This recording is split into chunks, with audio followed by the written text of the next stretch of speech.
Hello, everyone, and welcome to Season 4, Episode 11 of History's Greatest Idiots, the show where we travel back through all of human history and bring you examples of absolute catastrophic stupidity so that you can take lessons from people's errors and never repeat them yourself again. But who are we kidding? We're humans, and we like making mistakes, and sometimes they're entertaining for others because idiots like us cover them after the fact.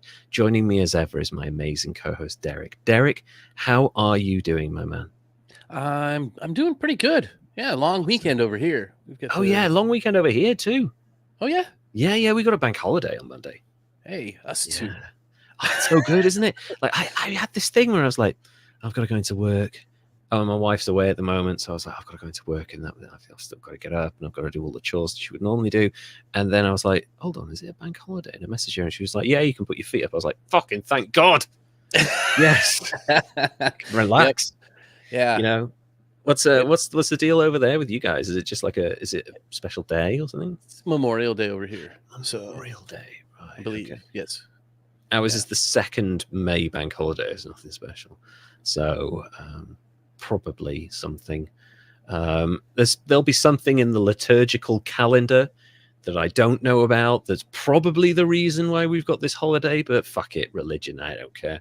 So you guys are memorializing stuff. I'm like, oh, religion's 4,000-year-old thing that I don't care about anymore. Okay, whatever. I get a day off. So yeah, I'm happy for the day off. I took an extra day off because I can. Just because you can't. I tried to take an extra day off, and they were like, "We're blacking that out because there's a holiday in there." And I was like, "Oh, they caught me! God damn it! You got wise. You saw through my ruse. How dare you?" Nice. So, we've had a kind of an interesting milestone because over on our YouTube, we now have 151 subscribers. All right. I'm super happy about that. I'm really pleased because I like the traction we get on YouTube. We get some really nice interactions with people. Not today, unfortunately. There's something going wrong with our broadcast. I think the numbers have gone wonky in the top left-hand corner of my screen. Oh, they're back. That's fine. That's okay. So yeah, I love that we're getting growth on YouTube. If you guys want to follow us on YouTube, please go over to at History's Greatest Idiots on YouTube, and you can find us there. And also, we're on Instagram. If you go to at History's Greatest Idiots on there, you'll find us over there. And also, just a random shout out to our wonderful patrons. So that would be Dilly Bob, Andrew Zavara, Kimberly Johnson, and the OG Jesse Christ. All our wonderful paying patrons. If you would like to join them in slinging as a little bit of cash, it starts as little as I think it's like $3. Is like we do down to about $3. Yeah, I wanted to go lower. I wanted to do like a $1 level, but they were like, no, you can't do that. I was like, okay, whatever, I'll do the minimum then. But yeah, if you want to sling us some cash on Patreon and get access to an exclusive gift, behind the scenes footage of our lives, scripts, hopefully soon we'll do ad-free shows when we get around to organizing that when our lives aren't quite as insane as they have been, and also Patreon exclusive recordings, which we'll be doing another one of very soon. Go over to patreon.com/History's Greatest Idiots to join us, and also you'll get a yearly gift, which I have to start doing. We've got to start doing those in June. A bunch of our coming up. Very excited about that. The anniversaries are coming. They are indeed, yeah. And DJ, hey, welcome to the podcast / live stream that we're doing right now that will turn into a podcast. And also, Toasterzoid, really good to have you with us again. It's been a while, my friend. So good to have you here with us. So now that we've got the housekeeping out of the way, I'm aware that we've got quite a long show ahead of us this week. I've written 4,000 words. Yeah, you have. I kind of can't stop myself when I start writing.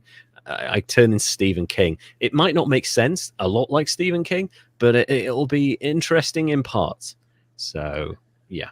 It's always good. Thank you. You always entertain the hell out of me, so I'm looking forward to it. I'm really looking forward to it.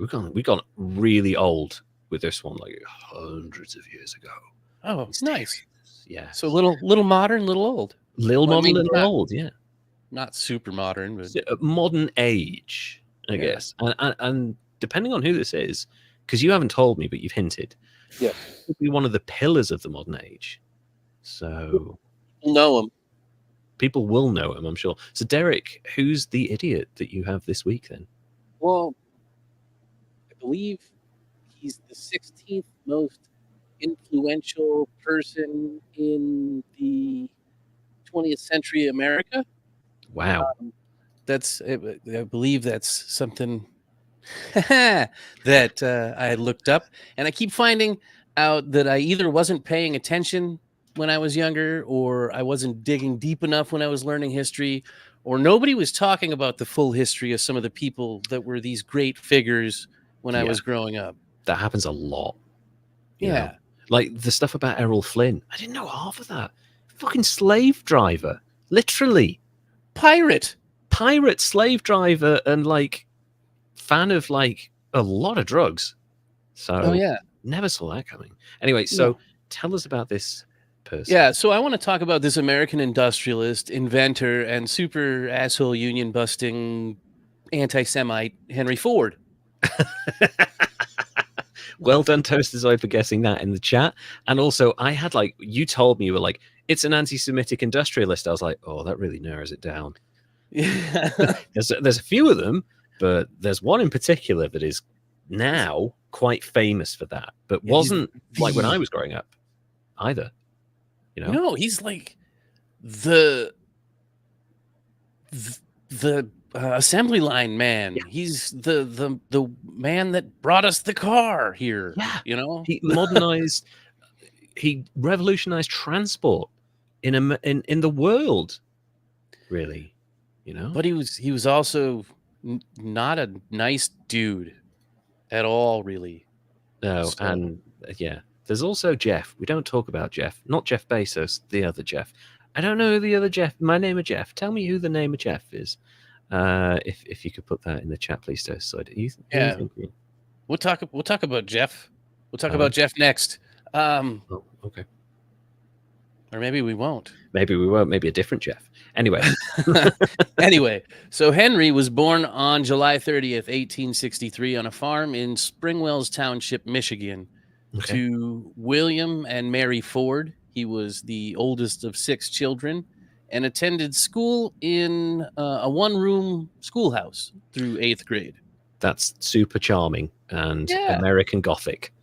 It's all Little House on the Prairie and shit. Yeah, it is. It's like a few years before Nighthawks by what's that artist's name? Fuck, that's gone out of my mind now.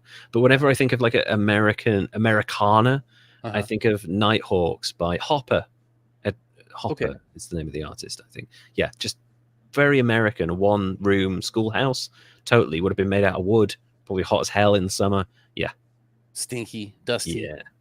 I mean, cold as hell in the winter. Underneath the floorboards.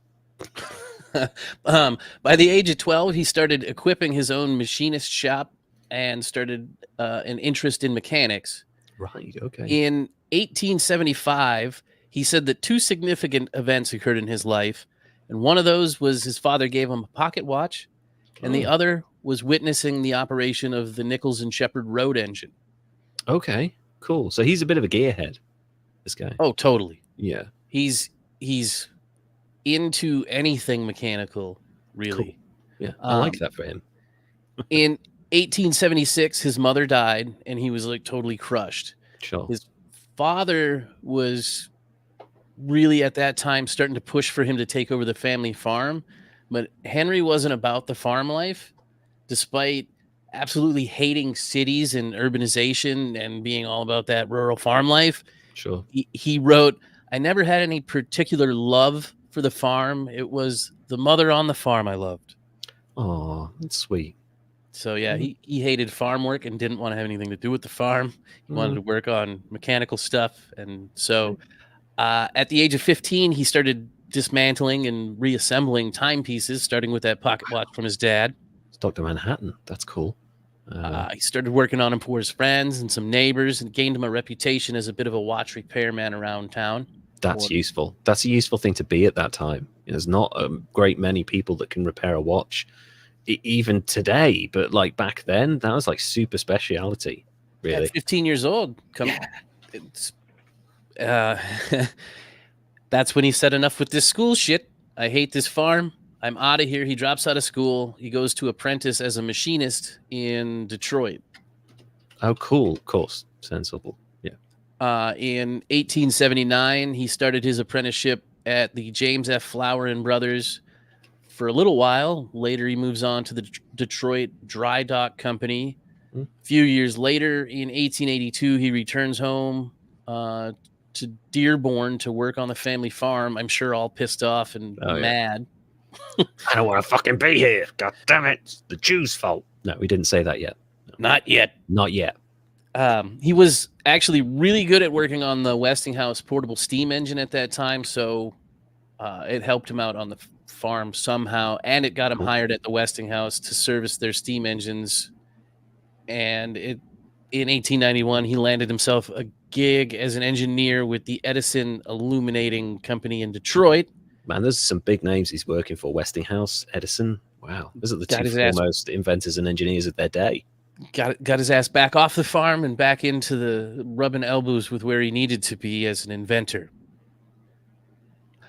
Oh, no, I skipped all of the vegetarianism toastazoid on straight to the anti-Semitism. There's so much on this that we could go into. Sure. And there's so many other videos that I could put links out there for.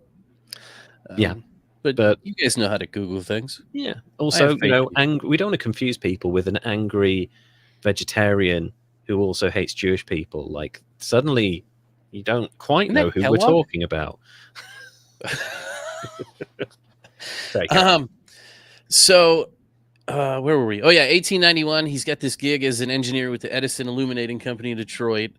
Gets himself promoted to chief engineer in 1893. Cool. And that's perfect timing because he's had enough time to get some money together, and he's devoted some attention to his experiments on gasoline engines. And those experiments come together in 1896 with the completion of his self-propelled vehicle that he named the Ford Quadricycle, which he test drove for the first time on June 4th. Which was basically like a bike car with a steering stick thing. Did it come in black? Oh, yeah. Everything came in black, which that's an interesting thing that we'll talk about when we get to his Model T, because it didn't originally just come in black. No, it didn't. That's a big myth about that, isn't it? As long as it's black, that saying. But actually, there were a bunch of colors. Well, at first... But then things changed, but we'll talk about that in a minute. Yeah. So he gets his car going in 1896 and drives that on June 4th. Around that same time, he's introduced to his soon-to-be mentor and good buddy, Thomas Edison. Also not a great person. Yeah, Edison totally digs his invention. He loves his automobile experimentation and encourages him to keep designing and building. And so he builds his second vehicle that he completes in 1898. And then in 1899, Henry Ford bails on his buddy Thomas and gets some backing from a Detroit lumberman by the name of William H. Murphy to start the Detroit Automobile Company. But those cars were crap and they cost too much. So by 1901, that company went bankrupt. Detroit car manufacturer producing shit and going bankrupt? How? Right? It could never happen. Never happens, ever. It's like once every 100 years, maybe. Yeah. So not like he's going to let a little thing like bankruptcy slow him down. So he links up with another money buddy, as they do, and started building race cars. He gets this 26 horsepower race car together. 26 horsepower. Fucking cooking. I could fart harder than that. Probably what it sounded like. Yeah, I'd imagine that smells worse too. Yeah. So he uses the success from his 26 horsepower race car to start the Henry Ford Company in November of 1901 with William Murphy, who brings in this consultant, Henry Leland, who Henry Ford doesn't like so much, so he parts ways. Oh, wow. And then Murphy and the other Henry turned that company into the Cadillac Automobile Company, and they go do things. They go make the caddies. Nice. Yeah. Nice. Henry goes on to make race cars again till he finds himself a new group of investors in 1903 to start the Ford Motor Company. Smart. On June 16th with a little bit of money, $28,000. Oh, that's a fair chunk of change in the early 1900s. Nice. Yeah, in today's money, that would be $997,652.73. Man, you give me that kind of money now to start a business, and I will give you back $500,000. No problem whatsoever. I swear I am good at math. Oh, man. Yeah. So from there, things really started to take off. He started pumping out the Model T in 1908. He patented the transmission. The car was super simple to drive. It was easy. It was cheap. It was coming out at $825 in 1908, which, while it's cheap, it was roughly $28,000 in today's money. Yes, it's like upper middle class money, really. It's not the working man's car just yet. But the price was falling every year. So by the 1920s, the majority of American drivers learned to drive on the Model T. Wow. And he was going around creating like as much publicity as he could, trying to ensure every newspaper was talking about it and every ad was doing it. He was setting up local dealerships and setting up independent dealerships and like creating a web, so much so that he created the automobile-centric hellscape that we live in today, basically. So he created the demand for his product, but ultimately ended up completely reshaping the country to the point where we now have significant kind of environmental issues and terrible designs entirely based around his desire to sell cars. Sell cars, yes. Amazing. And then he was like, you know who also needs cars? Farmers. Farmers need cars because they need them, but they need cars. Well, they need commercial vehicles to help drive their businesses. They do. Yes. And they did buy into that, and sales skyrocketed.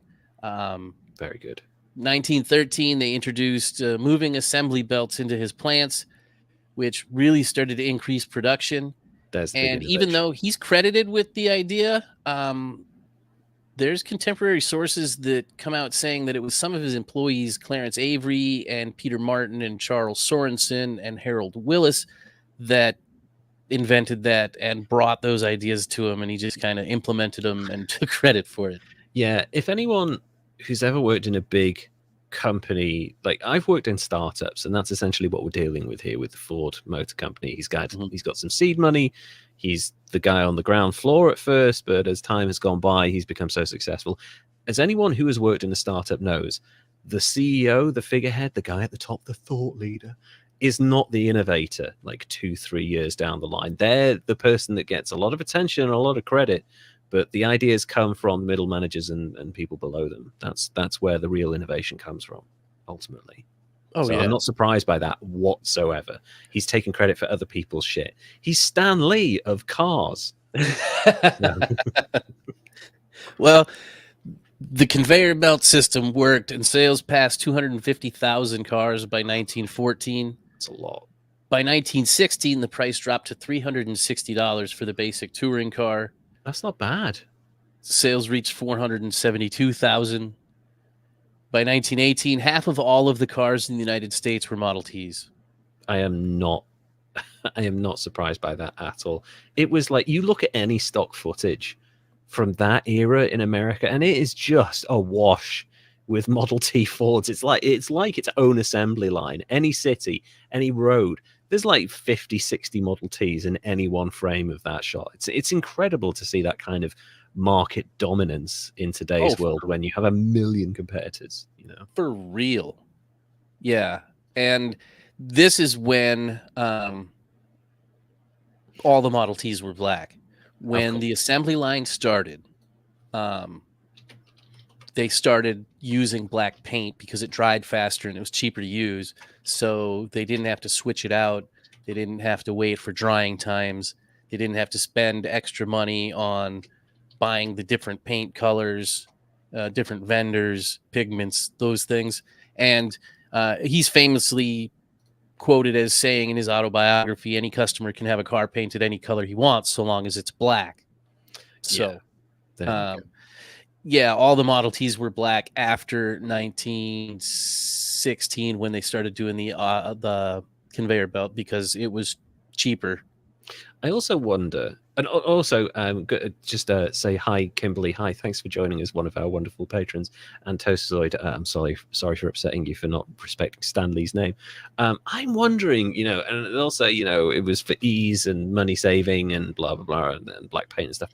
I'm wondering if the First World War had anything to do with, I don't know, about color pigments and stuff. Or about like maybe needing paint for specific war activities or what, but I don't know. Maybe that's part of the reason. Maybe I'm just making that up. Could have something to do with it. I didn't look in that deep. Yeah, but no, like 1916, things are changing on the Eastern Front and stuff. So, I'm just wondering if they might need paint for camouflage and shit because that was a thing back then. I don't know. I'm just spitballing now, but I'm just wondering if World War II also had anything to do with it. World War One, sorry, but yeah. That's interesting though, and it makes sense money wise. It's like he's already created the continuous production line, so you might as well McDonald's eyes the rest of your production by having just you get this one burger. There you go, that's your burger. You have this one color. There's your color. It makes sense, I think. Yeah, and it allowed him to set records basically because by 1927, the final total production was 15,007,034 Model Ts produced.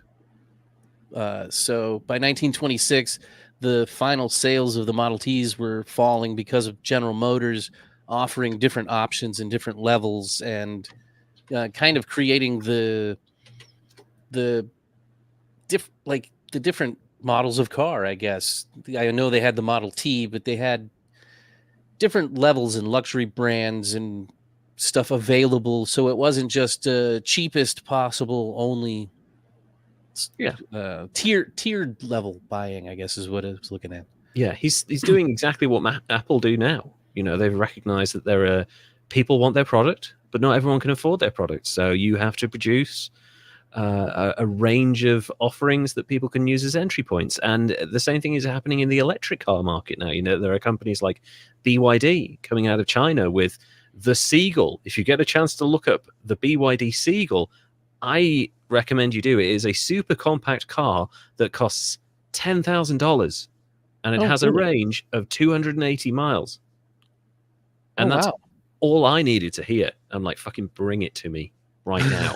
Because I've wanted an electric car for a very long time, and this thing it's kind of the answer to everything. It doesn't have bells and whistles, it doesn't have reversing sensors or anything like that, but it has air conditioning. You can play your music on it, you can drive a very good speed, and you can go for 250 to 280 miles. Just sign me up now, take my money. That's what I wanted, was an entry-level electric car. I'll have to check that out. I've never heard of it. Interesting. Yeah, it's quite a new thing, but BYD Seagull. Not that I'm here to plug a Chinese company, but I like the idea of it because I love the idea of an electric car, but no one can afford that shit. So yeah. Well, there's you can get some decent electric cars at auctions these days. That's true. You just gotta buy a new battery. Yeah, that's it.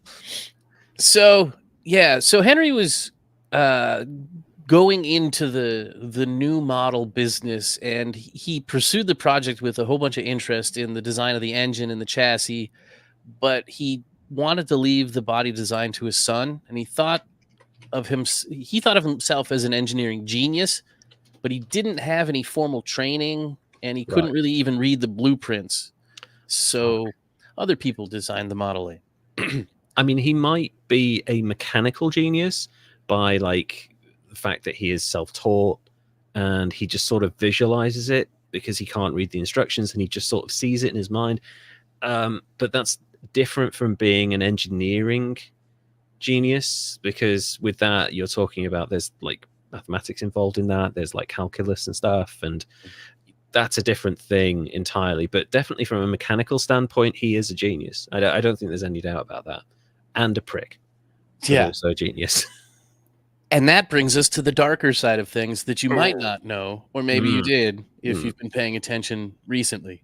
Yeah. Or before. Yeah. I think the Ford company did a very good job of sort of burying that part of him. Perhaps if you were one of the people that read Mein Kampf, you may have caught his name in it. Fucking hell. Didn't know that. Did not know that. Holy shit.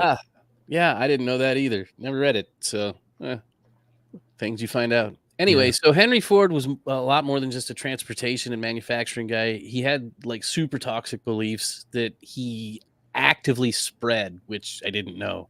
Yeah. He didn't like Jewish people. He was also racist. Yeah. And in 1918 he bought the struggling Dearborn Independent newspaper. And by 1920, he started publishing this weekly series called The International Jew, The World's Problem. Oh, God. Which is some pretty classy stuff, right? Jesus. Like, you go and buy a struggling newspaper and just turn it into a hate rag. You Rupert Murdoch. Holy shit. Well, and he started basing it on a debunked, like, anti-Semitic hoax. Which I think I know what you're talking about. Yeah, it was called The Protocols of the Elders of Zion. Yeah.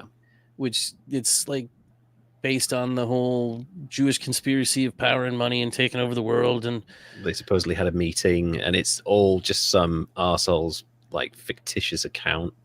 Yeah, just made up meeting notes, and it got spread around, and they wouldn't copyright it so it could be disseminated more easily for free, and telephone gamed however it wanted to be, and whatever. So the original that served as fuel for his biases, and he made sure that his paper distributed that out there. He put the paper out in all of his dealerships nationwide. He blamed the Jews for everything he disliked, including jazz music. Different group of people invented jazz music. Sorry. In 1921, he wrote, "Popular music is a Jewish monopoly. Jazz is a Jewish creation. The mush, slush, and sly suggestion, the abandoned sensuousness and sliding notes are a Jewish origin. He saw jazz as a corrupting force that led to sinful behavior. His solution was to promote fucking square dancing." Of course he did. Of course he fucking did. You fucking nerd. Jesus. He was so behind square dancing that he wanted to implement it as a physical fitness education requirement in schools. I kind of have this image in my head of people just rocking up to their minimum wage job, like his factory, and like, oh, we have to do this fucking dance every morning. God damn it, Henry. Just because you don't like Jews and we've got to dance away the Jewishness. What is this? This is the most fucking insane thing that I started wandering into. He started funding dance instructors and publishing a manual and holding square dance events, all in a bid to steer America away from jazz. Not going to work. Jazz is the shit right then. You know, definitely better than square dancing. Fuck yes. What the hell, man? Oh God, that is pathetic. Of all the things you could steer people away from, it just doesn't seem to make any sense. Like, if you put up a wall and say this thing is bad, you should do this, it's like you're encouraging people to listen to it more. You remember rock and roll? And oh my God, they're all Satan worshippers. And that shit in the 80s, like, oh my God, if you play Dungeons and Dragons, the devil is going to drag you to hell. Like, shit, I'm going to play that. Yes, please. What, do you not understand how people's minds work, Henry? You've sold them 15 million cars. How are you not getting psychology at this point? Jesus. Right. Yeah, well, he was too busy worrying about how he was going to spread anti-Semitism. And so he's spreading it around in his newspaper, and his work catches the eye of probably his most infamous fan, a feller by the name of Adolf Hitler. Oh, fuck's sake. So in 1922, his paper, The International Jew, was translated into German, and it found a pretty eager audience. Yeah. He was the only American that was mentioned in Hitler's Mein Kampf, and his writings deeply influenced the Nazi ideology. Oh, that's Kimberly just said something really quite sad in the chat. I guess it's still a hangover. We had to square dance in gym class. No one was amused, including the coach. You can blame Henry Ford. We can blame Henry Ford and his hatred for Jews. Yep. For that. You're welcome. That's so sad. Jeez. God, dude, I didn't. Nazi square dances. Nazi square dances. Well, it makes sense. If you Google what the Nazis did in their spare time, Google what a gynoid is. It sounds weird, right? Okay. I'm sorry. I'm going on a very quick tangent. I promise I won't take up too long. So, you know what kills more people in war than war? What? Mosquitoes? Sex. Oh. Venereal diseases. Oh. And the Germans, because they were on this whole like pure master race, pure joy trip, they were fucking everything. And all of these soldiers on the front line, Nazis were getting all sorts of horrible crotch rot, and that was the end of their war. And they go back to their families like, hello, darling. We still don't like Jewish people. Now my penis is falling off. The German High Command came up with a sex doll that they delivered to the boys on the front line. They were called gynoids, and they were headless robots that you fucked. And they were stamped, made by Ford. Yeah, made by Ford, endorsed by Henry Ford. Square dance with your gynoid before you stick your in it. I have honestly, I found out about this. I weirdly through Kevin Smith, of all people. Kevin Smith was talking about this with Ralph Garman on their podcast years ago, and I was like, that can't be real. They've got to be taking the piss. No, gynoids were a thing, and the Germans fucked them, and they didn't get crotch rot, but they lost the war. So sex dolls lose wars. Facts. That's the causal chain there. Anyway, how did we get here? I don't know, but I'm glad we did. So yeah, it's just it's one of those things where like we have a problem, and my solution is this, and you're like, hold on, that doesn't seem to be the way you solve that problem. Really, that's just like a stupid way of doing it. No, have sex with a doll. Shut up. Enjoy yourself. And that's what Henry Ford did with square dancing. He's like, I've got to get rid of Jewish people. How can I do that? Square dancing. It's like that. Where do you get that chain of thought? I don't know. On your mind now. Yes, I'm going to find a picture of a gynoid. I'm done. I'm typing. Sorry, please go back to your. Anyway, so Henry Ford was so influential that at the Nuremberg trials, Nazis cited Ford's works as key influences in their ideology. But his notoriety wasn't limited to his anti-Semitism. In 1914, he did double workers' wages to $5 a day, but he had strings attached to it because workers had to pass inspections by the company's sociological department, which included maintaining clean homes, avoiding drinking, gambling, couldn't allow your wives to work outside the home. Oh, fuck off, mate. Allow your wife to work outside the home. What if she needs to bring the washing in? Did you think about that, Henry? That's outside the home. We've got shit on the line that's dry, but it might rain soon. What, are we just going to not let her take that in? You didn't think about that, you fucking sexist piece of shit. Well, they got to put the little carrot and add that in. Not literally. Not literally outside. The fenced in part of the home. Jesus. Up to the property boundary. So, he also mandated English lessons for his immigrant workers, which culminated in a graduation ceremony where they symbolically shed their old world identities. Old world? Yeah, where you came from doesn't exist anymore. You're a Ford now. I mean, American.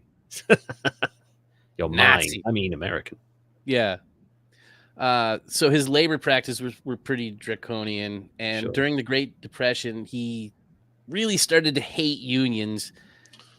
Yeah. And he deployed his own private police force, the service department. Okay.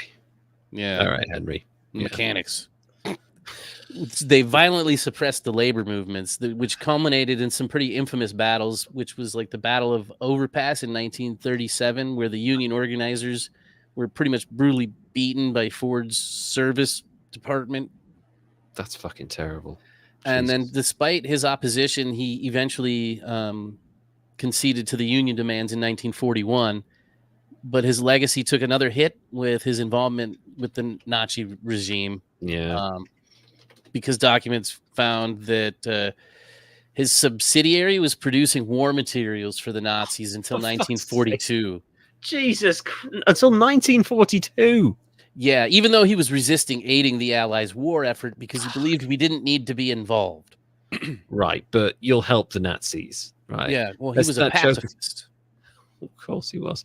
There's that joke in The Simpsons where, is it Montgomery Burns is like, I made shells for the Nazis, but unlike Oscar Schindler, mine worked, damn it. That's amazing. I'm just going to Google something for Kimberly. Yes, in my research, I did find that he was involved with the Freemasons, but you can dig that up further as I go into... Edsel Ford was president of the Ford Motor Company in the 1940s during World War II. Okay. But he died of cancer in May of 1943. Jesus. So Henry decided he was going to assume the presidency again. By this point, he's 80 years old. I was going to say he's like 80 or something, isn't he? Jesus. Yeah, he's had several cardiovascular events like heart attacks and strokes and shit by this time. Oh, dear. He's mentally inconsistent, like both of our people running. Never mind. Those two old men on telly? Yeah. They're fine. Combined 160 years old between them. That's normal. What are we doing? He's suspicious. He's no longer fit to be doing any of this stuff. The president at the time is thinking about taking over the Ford Motor Company to help the war effort. Wow. During his leadership at this time, the company started to lose a shit ton of money, around $10 million a month. Jesus Christ, in the 40s? Yeah. Man, that's like the Ford company today. Shit. It's like 176 million in today's money a month. Yeah. Fuck. This guy's become Vince McMahon. Holy shit. Just bleeding money. His health is failing. He's handing the company over now to his grandson, Henry Ford II, in September of 1945, and he retires. Good. Finally. Yeah. Right at the end of the war. April 7th, 1947, he passes away of a cerebral hemorrhage at Fairlane, which was his estate in Dearborn, at the age of 83 years old. Wow. Most of my life, he was talked about and looked at as a hero and an inventor and the greatest thing since sliced bread. But his legacy is kind of a tangled mix of like innovation and intolerance and hate and Nazi shit. Yeah, like he became an angry old man quick, didn't he? You know, you normally see that slight progression as people get older. They get a little bit more conservative. You know, they read the wrong newspaper and they believe what they're reading. And, you know, these people are coming over here and they're doing what? And, that's terrible. And, this wouldn't have happened if this strong person was in charge. And maybe we should just take away people's rights and let them do that. And, like, it's usually like a progression. And you see it in your elderly relatives sometimes. But, man, this guy went full Nazi quick. Yeah, he wasn't just reading it in the newspaper. He was like, fuck that. I'm going to make a newspaper and I'm putting it out. I'm going to print that shit. I'm going to make sure that everyone sees it in Dearborn or wherever the fuck it was. Like, Jesus. He put it in all of his dealerships. That paper was out in all of his dealerships nationwide. And think about that. At that time, the Ford Model T was 50% of all cars on the road in America. That's thousands of dealerships. Yeah. That is great. Can you imagine going in to buy a car? And you're like, what the fuck is this? I think I'll go and get a Chevy. Thank you. Jesus. You know what kicks me right in the nuts is I've always been a Ford guy. Oh, really? Yeah. They do make good cars. I've loved Ford trucks. I've like had Mustangs. Like yes. Mustangs are great. my pickup was an F-150. Yeah. Like they make good trucks. Yeah. They really do. God, how do you separate the past from now? You have to, because I mean, what are you going to do? Like, you can't change the past. It's something different now. I know. Right? It's so difficult because I mean, my first car was a Ford as well. Like when I was the fucking thing was older than me when I got it. I was 17 and the car was 21 years old. It was a Ford Escort.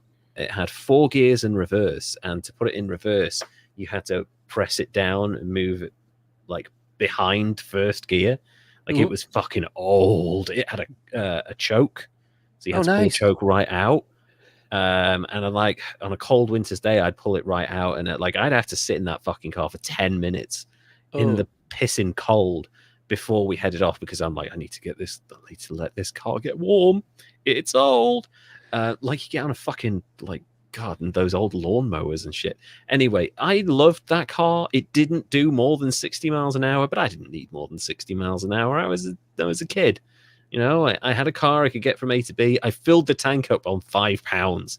That's how cheap petrol used to be when I was young. And that was like, what was that, $8 now to fill up my tank? Goodness. I know. That was the Stone Age. The times that I could just see oranges as far as the eye could see. It was, different time. Now, the Ford thing, and you are absolutely right. Like, we got that over here. You know, this world-dominating company that produced good cars that were solid and respectable, and they were interwoven in the idea of America, the Ford company. And we got all this stuff about, you know, Gerald Ford. No. Tom Ford. No. Henry Ford invented the kind of mechanized working the production line. I was like, that's so cool. And it's such an efficient way of doing things. And then like the late 90s hit, and you just start to, like you said, you start to hear this stuff trickle down that like has been whispered about, I guess. I think it's probably in line with the explosion of the internet, because people are finding this stuff out and putting it online, and you just can't get rid of that. So Kimberly said here, honestly, I didn't hear anything negative about Ford until I was in college. Same, really. Like, it would have been the late 90s by the time I was like, Henry Ford was a piece of shit. Also, Thomas Edison, a piece of shit. Also, this person, piece of shit. And I'm like, oh my God, all these people who were industrialists were horrible. Oh, yeah, that's right. Most of them are. Okay. It's almost like you have to fuck people over to be successful in this world. So, yeah, man. Sometimes. Yeah. I knew about, I didn't know about the Mein Kampf thing. I knew about the anti-Semitism thing, knew about the newspaper thing. I didn't realize just how hateful this man was. There was a story that I read while I was doing this research that Adolf had a painting of Henry Ford behind his desk. Why? Because he hates the same thing as you? I mean, come on. No, because he was so inspirational to him in his ideology of like what he was putting out. That's so fucking dumb. Like, Jesus Christ. No wonder this guy. Oh, I don't even know where to start. It's so hard to score this one again, because unlike Thomas Midgley Jr., who is getting his own film, thanks to us, you know, he isn't, I would say, directly responsible for killing people in specific ways. Like he kind of innovated. He didn't invent the car. He was probably responsible for terrible labor practices and stuff, but he didn't directly create anything like CFCs or leaded paint or leaded fuel that killed people, unlike Thomas Midgley. Right. However, like his hatred, and the thing that surprises me as well, and I shouldn't be surprised, it's an example of someone who got famous and who became well known, who probably didn't have the what's the word, lateral thinking skills that a lot of people do have who have real life experiences, real world experiences, who are able to see through the lies and bullshit and hatred, because he hadn't really had a formal education and had really gone straight into his industry. He hadn't really been exposed to the real world. He hadn't had to struggle and learn from life and stuff in that way. He was very easily manipulated, I think, by people. So I feel like a lot of this anti-Semitism will have been, he'll have read the Protocols of the Elders of Zion, and without having any ability to critically respond to something in his mind, he's just been like, oh my God, this is real, instead of thinking, oh, there's a fair chance this is a hoax, like maybe I should check up on this. And actually you could easily check up on that. And as a result, this incredibly powerful man has been manipulated and twisted into something that he probably shouldn't have been. And that's the problem with hateful ideology, is that it's very corrupting when people don't recognize the bullshit that it is woven.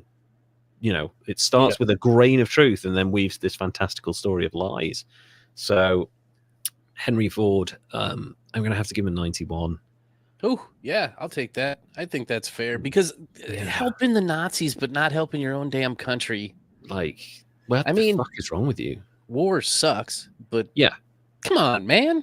Yeah, and like I understand, you know, pacifism is a genuine option, but if the UK went to war tomorrow for very justifiable reasons, as America did in the Second World War, I wouldn't be some sort of like, oh, it's actually our fault, I'm going to help them, and like, you know, go out of your way to kind of help the opposing side like that. Just, that's not pacifism. That's just being a contrarian piece of shit. So yeah, basically. So Henry Ford, innovator of motor vehicles and reshaped our world, and giant piece of shit. So fuck Henry Ford. Might have made Nazis. It might have helped Nazis. That's 91, solid all day long for Henry Ford. Fuck that guy.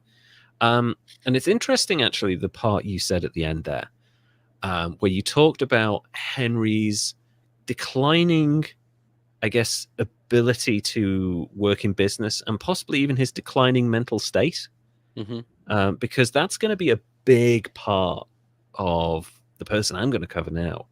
How they were actually, I mean, they're an idiot, but for a while they were very good at what they did politically. But by the end, they had completely lost control of it all, and their mind had just gone. So let me talk to you now about Richard II of England, the most powerful brat in human history. I'm not kidding. This guy was, you know, you meet that one child in every friend circle that's clearly spoiled. His parents have never disciplined it, and it has a massive ego. It's not me. I'm not talking about myself. But like, clearly, like, they've never been told no. They've never been disciplined. And you're like, that child is going to grow up to be a narcissist. Right. Yeah, it's totally going to be the dude from American Psycho, or the Game of Thrones guy. Isn't that who this guy's based off of a little bit? I think King Joffrey is based on Richard II. That one, yeah. That way. For sure. Yeah. I know a lot of Game of Thrones is based on the War of Roses, but the way, I know this guy. Kimberly knows this guy. So let me tell you the story of Richard II of England, one of the weirdest reigns in British monarchy ever. So Richard of Bordeaux was the younger son of Edward, Prince of Wales, and Joan, Countess of Kent. He was part of so you've got different lines in monarchy, different like families. I can't remember what you call them, but we're in the Windsors right now, or the Saxe, whatever their real German name is. And before, we had the Tudors who got their own TV show. They were famous. Henry VIII, people like that were Tudors. This Richard II is from a line called the Plantagenets, which is a cool fucking name. Bless you. Thank you. The Plantagenets were French descent. They were all super, super intelligent. The dynasty. Thank you, Kimberly. My brain is not working tonight. It's all that chicken. So the Plantagenets were French and like Holy Roman Empire and all over the place, but they were notorious for being very smart, but having the worst tempers of any like monarchy, royal line in human history. The Plantagenets would fucking explode with rage, and the world would shake when that happened. Like, that's how scary these people were, and he is no different. So Edward's eldest, so Richard of Bordeaux was the youngest son of Edward, Prince of Wales, and Joan, Countess of Kent. Edward, eldest son of Edward III, that's not confusing, an heir apparent to the throne of England, had distinguished himself as a military commander in the early phases of the 100 Years' War, particularly in the Battle of Poitiers in 1356. The 100 Years' War, bit of a misnomer, it went on for 116 years. It's just a little longer. Just a little bit of a war there, just a couple of million dead. It was a long fucking time. People grow up knowing nothing but war. That's taxes. That's insane. Yeah. And then shortly after that, there was the 80 Years' War. So fucking how long was the peace? Just a fortnight. Everyone had a little break, went home for Christmas and then back at it. So more misery for the British and French army. Good job there, buddy, on your military successes.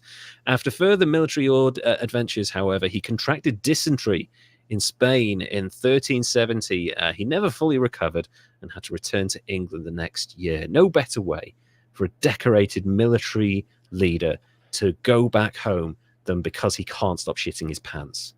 Yeah, that's the way you need to send him home. I'm coming home in glory. So Richard was born at the Archbishop's Palace of Bordeaux in the English Principality of Aquitaine in France. At this point in time, England had quite a lot of France. We had quite a bit of that country. Did you get that in the 100 Years' War? Partially, and also because when the Normans conquered England, the Normans were French, and they were beholden to the French king, but they were now the kings of England, so king can't be beholden to a king, but we still own Normandy, so what are you going to do about that? So, yeah, and that kind of... That is the most confusing thing ever. I know, and that's the reason. Do you remember we covered Sark? That's the reason Sark remained a feudal government until 2007, because they were part of Normandy, and then the Normans took over England, and the French wanted it back, but the Normans fought them, and there were lots of wars, and who owns it? Oh, it's England, but it's in France, and they pay a £1.50 a year to the king to be the owner of this land, and as long as they keep paying it, they can do what they want. And yeah, that's how it continued for 500 fucking years. So yeah, it's so stupid. It makes any sense. It doesn't. It shouldn't work, and it didn't. So Richard was born, like I said, born in the Archbishop's Palace of Bordeaux in the English Principality of Aquitaine in France on the 6th of January 1367. According to contemporary sources, 3 kings, the King of Castile, the King of Navarre, and the King of Portugal, so all different kingdoms within Spain at this point, were present at his birth. I think that's bullshit, because a bunch of people who love this guy have spun him to basically be Jesus. Yeah, I was going to say, did they bring him gifts? Was there a star? Gold, frankincense, dysentery. No, I think it's bullshit. I think maybe there were like members of the court there and stuff, but 3 kings in a room when a man's being born, nah, that's no one wants to watch that. Yeah, like, oh my god, this is an amazing thing. A royal baby's been born. Let's go and watch that. No, fuck that. I've got a land to rule. Sorry. Right. Yeah. Anyway, the anecdote and the fact that his birth fell on the Feast of Epiphany was later used in the religious imagery of the Wilton diptych, diptych, I think it is. I don't know. It's Old English. I can't fucking speak that. Where Richard is one of the three kings paying homage to the Virgin and the Child. So religious iconography is going to follow this guy's life, and he is going to take full advantage of it. Gotcha. Richard's eldest brother, Edward of Angoulême, died near his 6th birthday in 1370. Probably embarrassed because he's yet another Edward. It's like, Yeah. How many fucking Edwards? Yeah. Throw in a Jacob. Well, yeah. Well, it's it's like the Netherlands and their Wilhelms. They do like their Wilhelms up there, don't they? Like, why is they just throw in an, I don't know, a James or a John or a, I don't know, Philomenas, Bob. I don't know, Bob out there. Zedekiah, come over here, King Bubba the First. So the Prince of Wales finally succumbed to his long, smelly illness in June 1376, and the Commons. Goodbye, my love. Oh, thank fuck he's gone. Jesus, someone light a match. The Commons in the English Parliament genuinely feared that Richard's uncle, John of Gaunt, would usurp the throne. For this reason, Richard was quickly invested with the princedom of Wales and his father's other titles. Quickly, give all of that shit to this 9-year-old before this capable man takes it all from us. Nothing's going to go wrong. Seems like a totally smart idea. Give it all to this sheltered child whose dad's just shit himself to death. We'll be fine. Thankfully, Parliament makes much more sensible decisions now. Like today, the Tories, who a couple of days ago announced that there's going to be a general election on the 4th of July, which is a very clever piece of timing by them. That's interesting. It is, not just because of the Independence Day thing in America, but also because 4th of July, likely to be good weather, the sun is at its apex. All of the old fuckers that always vote Tory, they're going to be able to drive because it won't be dark until late, so they won't have to worry about driving in the dark. They can go out and vote during the daytime because it won't be raining or cold, so they won't have to worry about their aching bones.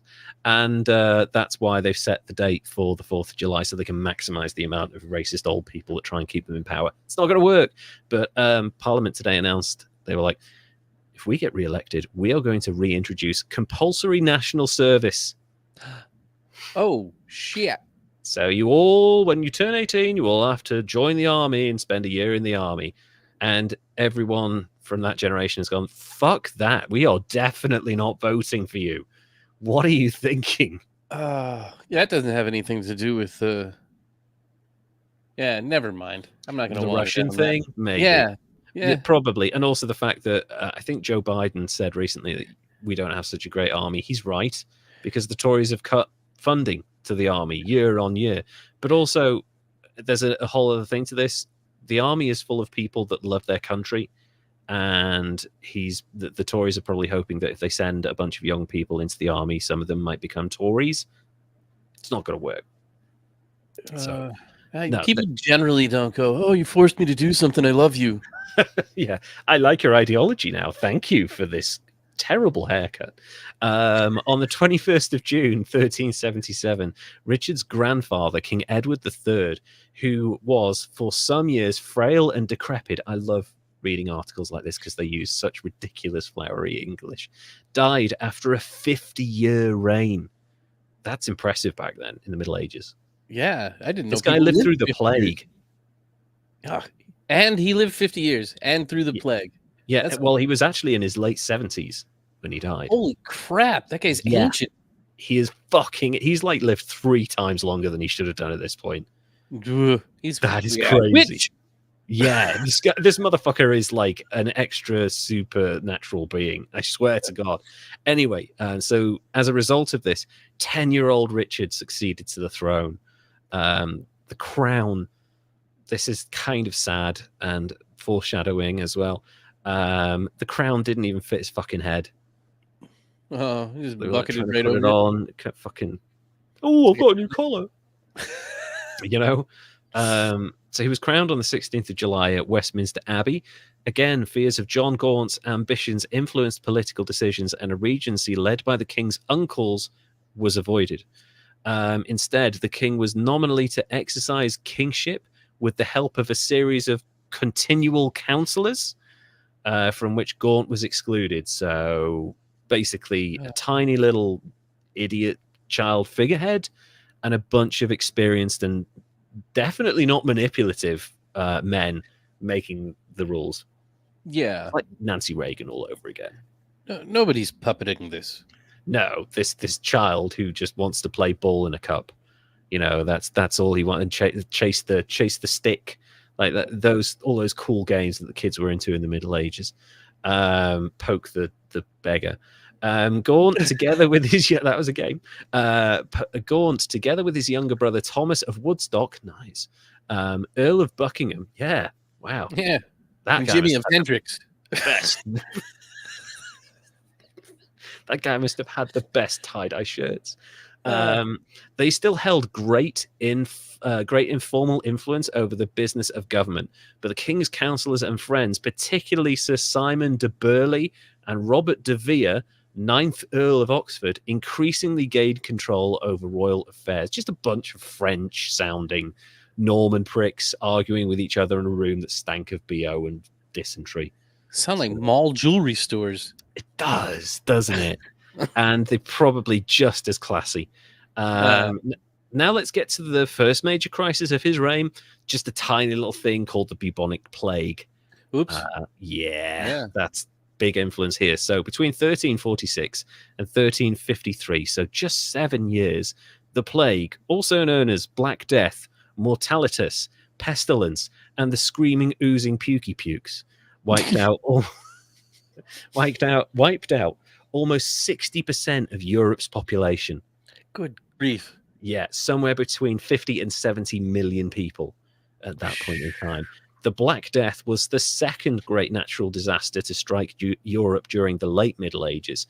The first one being the Great Famine of 1315 to 1317, when just crops failed everywhere and people were eating squirrels left, right, and center, and birds. That's why, you know, that there's that nursery rhyme, 4 and 20 blackbirds baked in a pie. That's because people were eating birds and baking them in pies because there was nothing else to eat. No wonder birds are scared of us. Like, became fuck that. Cats. Yeah. And the cats. We just given them a horrible time. On top of killing millions of Europeans, it also wiped out 33% of the Middle East and caused religious and social and economic upheavals with profound effects on the course of European history. Oh, yeah. It gets weirder, though. The plague wasn't eliminated properly from the world until the 19th century. What? Yeah, 600 fucking years later. It carried on plaguing all of that time. I had no idea. How did I not? I'm so dumb. They were like, well, I think there was like, there were a couple of big outbreaks. You know, we talk about, I mean, COVID was a big thing. Killed 4 million people, 5 million people worldwide, probably more. It didn't wipe out 100 million people like this fucking thing did in 7 years. But it went right the way through until Charles Dickens's time. You all right there, Mr. Dickens? Yes, son. It's just a touch of the old plague. You know, I'll be all right. It's just oozing a little bit, you know. Fuck. Usually peasants would be tied to land their entire lives, but because there weren't any of them left, you know, death and stuff, they realized that actually they carried a lot of power now. Their labor was in short supply. So they can ask for a bit more than nothing and the occasional turnip that they might have been thrown by their feudal lord. And the lords had basically enslaved them, and they began demanding better wages and living conditions. It's still in a jar in someone's government lab today. I guarantee there's still plague cases now. There's something like 4 recorded in America every year of like someone with bubonic plague. It's very easily treated now. I don't want anyone to worry about this. It's not going to wipe out the world. It's like a course of antibiotics. And it's not one of those like, oh my god, it's a super bug. It's like the dumbest fucking bug. Like, you could spit on this thing and it'd die. That's how bad it is now. Like, we're superhuman compared to what it was dealing with when it was at its peak. So, yeah, don't worry about the plague. But if you see someone with black lumps under their arms or around their crotch when you're about to give them a good old ride, maybe tell them to see a doctor, because that is the bubonic plague. It's nothing else. It's just the plague. So get the fuck out of there and just get yourself a course of like penicillin or some shit. So the peasants now began demanding better wages, living conditions, and specific rights. So think of England in the late 14th century as one giant iPhone factory or Amazon warehouse. You know, people are like, you need us. We want more money and better living conditions. And that didn't go down so well with the landowners, who fought back by seizing land, including common land, which they didn't really have the right to do so. But usually there was common land in every village, every town, and people would graze animals on it. They would like kind of, what's the word? They would forage.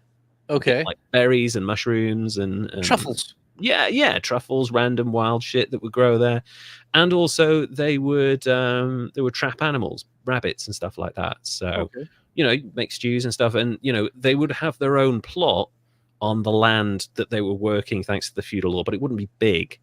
The burrages would be like a small back garden where you could grow your own vegetables, maybe keep chickens, maybe pigs, stuff like that. But you would forage as well, because that shit was difficult to grow and it didn't always last long. So if you had a bunch of mushrooms and some wild garlic and some wild carrots or whatever, that's like a soup right there, you know, and that'll keep you and your family fed for the day.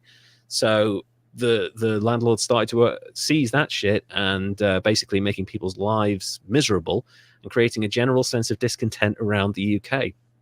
Contributing to that discontent was an increasingly heavy burden of tax levied through 3 different poll taxes between 1377 and 1381 that were spent on unsuccessful military expeditions in France, because Richard was a terrible, terrible military leader. Fucking useless, basically. How old was he right now? 10, 11, 12 at this point. He's young. Well, there you go. His eyes aren't great either. So he's like, yeah. And unfortunately, because he was surrounded by these like quite manipulative old men around this time, he's starting to build up a clique of his friends that he trusts. Oh no, he's Biebering. Yeah, and they're all Biebers, these kids. So they're all like spoiled brats that have never been told off, but also they're like incompetent because they've never studied anything. They've just been like rich, spoiled kids, you know. But he like trusts them with, you can be my chancellor, you can be in charge of the royal mint, you can be in charge of the armies. And he's starting to do that with these kids now, and it's not going to be a good thing. So basically the peasants at this point had 3 options. They could deal with the shitty landlords and pay extortionate taxes. They could die of plague, or they could go and fight in this never-ending war with France, where you were either died in battle or you came back home shitting yourself to death. So it's like, those are your choices. Well, that sounds fun. Could you move? Yeah. I would move. Can you move? How do you move? You don't move. You're tied to the land. You can't move. If you move, you are homeless and a peasant and a vagabond, and people beat you and rob you. And welcome to the Middle Ages. Weird. It's horrible. It's a horrible time to be alive. Like you can't just walk off. Like, no, you can. Starving and shit. You just starve somewhere else. You can just starve somewhere else. Totally. Go and live in the woods. A bunch of people did. You know, this is where the Robin Hood thing came from. Yeah.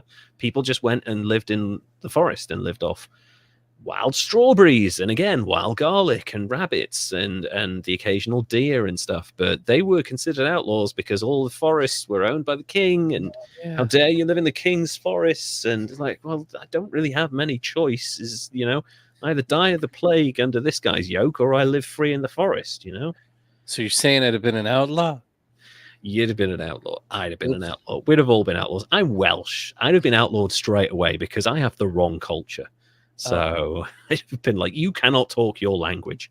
Don't you dare. I'm like, okay, fuck you. I'm going to go and live in the woods. So by 1381, there was a big, deep felt resentment against the governing classes in the lower levels of English society. Whereas the poll tax of 1831 was the spark of the peasants' revolt, The root of the conflict lay in the tensions between peasants and landowners, precipitated by the economic and demographic consequences of the Black Death and the subsequent outbreaks of plague, because it kept coming back. And no matter how much tax they took from people, wasn't fixing the problem. So, sounds familiar, right? Interesting. So, the Peasants' Uprising, the rebellion started in Kent and Essex in late May, and on the 12th of June, bands of peasants gathered together at Blackheath near London under the leaders known as Wat Tyler, John Ball, and Jack Straw. These are the three main figureheads of the rebellion. Okay. John of Gaunt's Savoy Palace, this guy who they were scared was going to usurp power, the peasants burnt that down. So they were like, yeah, we don't like anyone. Doesn't matter if it's an alternate king or not. We're burning it down. So they burnt down his palace. The Archbishop of Canterbury, Simon Sudbury, was also Lord Chancellor, and the Lord High Treasurer, Robert Hales, were both murdered by the rebels. And they stole their shit and burned their stuff to the ground. So they were demanding complete abolition of serfdom and an introduction of, get this, voting rights for the common folk. What are they going to vote for? There is a parliament at this time. Oh, okay. Yeah, we've had a parliament since like 1100 at this point. So parliament is 200. Okay. So they want to vote for who's in parliament. So they want democracy in 1381. Okay. A time of absolute monarchy. So guess how that's going to go down. People are going to die. Yeah, that's kind of what happens. The king, sheltered within the near impregnable and basically fireproof walls of the Tower of London with his councillors, agreed that the crown did not have the forces to disperse the rebels who were basically tearing up London at this point, and the only feasible option was to negotiate. So they couldn't. They're like, oh my, we would normally murder you people, but we're going to listen. Because there's a lot of you, holy shit, and that's a lot of pitchforks. My God, it's unclear how much Richard, who was still only 14 years old at this point, was involved in these deliberations. Although historians have suggested that he was among the proponents of negotiation because everyone else just wanted to kill them, and he was like, "How? We've got like 50 guys. I mean, come on." There's thousands of them out there. Don't be so stupid. We'll go and chat to them. Take a nice picnic. We'll have a sit down, try not to get the wasps taking the lemonade, and we'll be absolutely fine. Let's just talk it out with them. So he's the soothing voice of a 14-year-old is making sense here. Wow. Crazy. The wisdom of the teen years. Yeah, and everyone else like, nah, fucking kill him, this guy. Let's go over to France and kill more of them. Like, oh my God, what is wrong with you people? No wonder he got a bunch of his mates to run everything. The king set out by the River Thames on the 13th of June, but the large number of people thronging the banks of Greenwich made it impossible for him to land, forcing him to row back up the river to the Tower. We've all had that, right? That feeling before. You want to go somewhere, you're very excited to go somewhere, and you get there, and it's just full of people, some of whom might want to kill you. So you just know you're going to stay there and be grouchy and miserable. So you just think, fuck it, go home and watch The Office for the 19th time, Yeah. That was like me trying to ride the light rail yesterday. Exactly. And I've gone out in the middle of a city centre and I've been like, oh, there's fucking too many people. They have bollocks to this. I'm going home. I think I don't know if that's a certain age thing, but I don't like big crowds. So they did that on the banks of the river. He was trying to go down there and take stuff over, and they were were just like, "Nah, you're not getting in, you cunt." So it's Greenwich as well, so they're all like super pissy about the fact that they live that far away from the central London. So they're like, you fucker. So yeah, never trust a king, especially a young one. Exactly, Kimberly. Anyway, the next day, Friday the 14th of June, he set out by horse and met the rebels at Mile End. He agreed to all of the rebels' demands of better wages and living conditions and voting rights and such. But this move only emboldened them, apparently. It's like, oh my God, it worked. I want... can we ask for an Xbox? Oh, what could we ask for? What was and so it emboldened them, and they continued looting and killing. But I'm just, what is there to loot in the 14th century? You know, nice I think candles. they already looted it already. Pretty much, they burned it down, haven't they? Like, Took all the stuff from the churches and the palace and stuff. I guess so. Religious, maybe the odd wig. You know, more turnips, bigger turnips than they have. You know. Yeah, well, they're definitely wanting the food, right? Yeah. Oh yeah. I am gonna. This is a big turnip. I'm gonna take this home to my wife, and I'm gonna show them how they live in London, and maybe we can find our own place. You know, just move to the city. Look at the size of the turnips, darling. So Richard and his advisors met with Wat Tyler again the next day at Smithfield. They're getting really pissed off at this point because they're like, "Listen, we've agreed to everything. Can you fuck off home now, please?" Bricks and stones at this point. Yeah, basically anything they haven't burned, they're taking. They met at Smithfield and reiterated that the demands would be met, but the rebel leader was not convinced of the king's sincerity, which was wise of him. We'll see why in a bit. Tyler, according to like royal historians, acted contemptuously towards the king, which, like, when you find out what it was, like, no, he didn't. His name was Tyler? His name was Wat Tyler, W-A-T, Tyler. Okay. Yeah. That's a cool fucking name. Cool. I think. Yeah. It's a comic book kind of name, I think. Anyway, so he acted contemptuously by asking for a flagon of water to rinse his mouth. How dare you have water in the presence of the king? What's a flagon? It's like a big old fucking beer jug. Have you ever heard tankards? A flagon of ale. It's like a big old wooden thing with a handle, and it's like a quart of frothy beer. Like, it's a shitload of beer. Think of like a pitcher. Yes. Like, kind of almost like a pitcher. Not quite as big, but pretty damn big. So he asked for a flagon of water to rinse his mouth because it's a hot fucking day. It's July, and he's wearing armor and shit, and he's burning houses. There's a lot of fire around. Because of the great heat that he was in, and when he received the water, he rinsed his mouth in a very rude and disgusting fashion before the king's face. How dare you rinse your mouth in the presence of the king? I think they're just looking for excuses to beat this guy up at this point. Like, you fucking drink water? He's the king. Like, I need to. What are you thinking?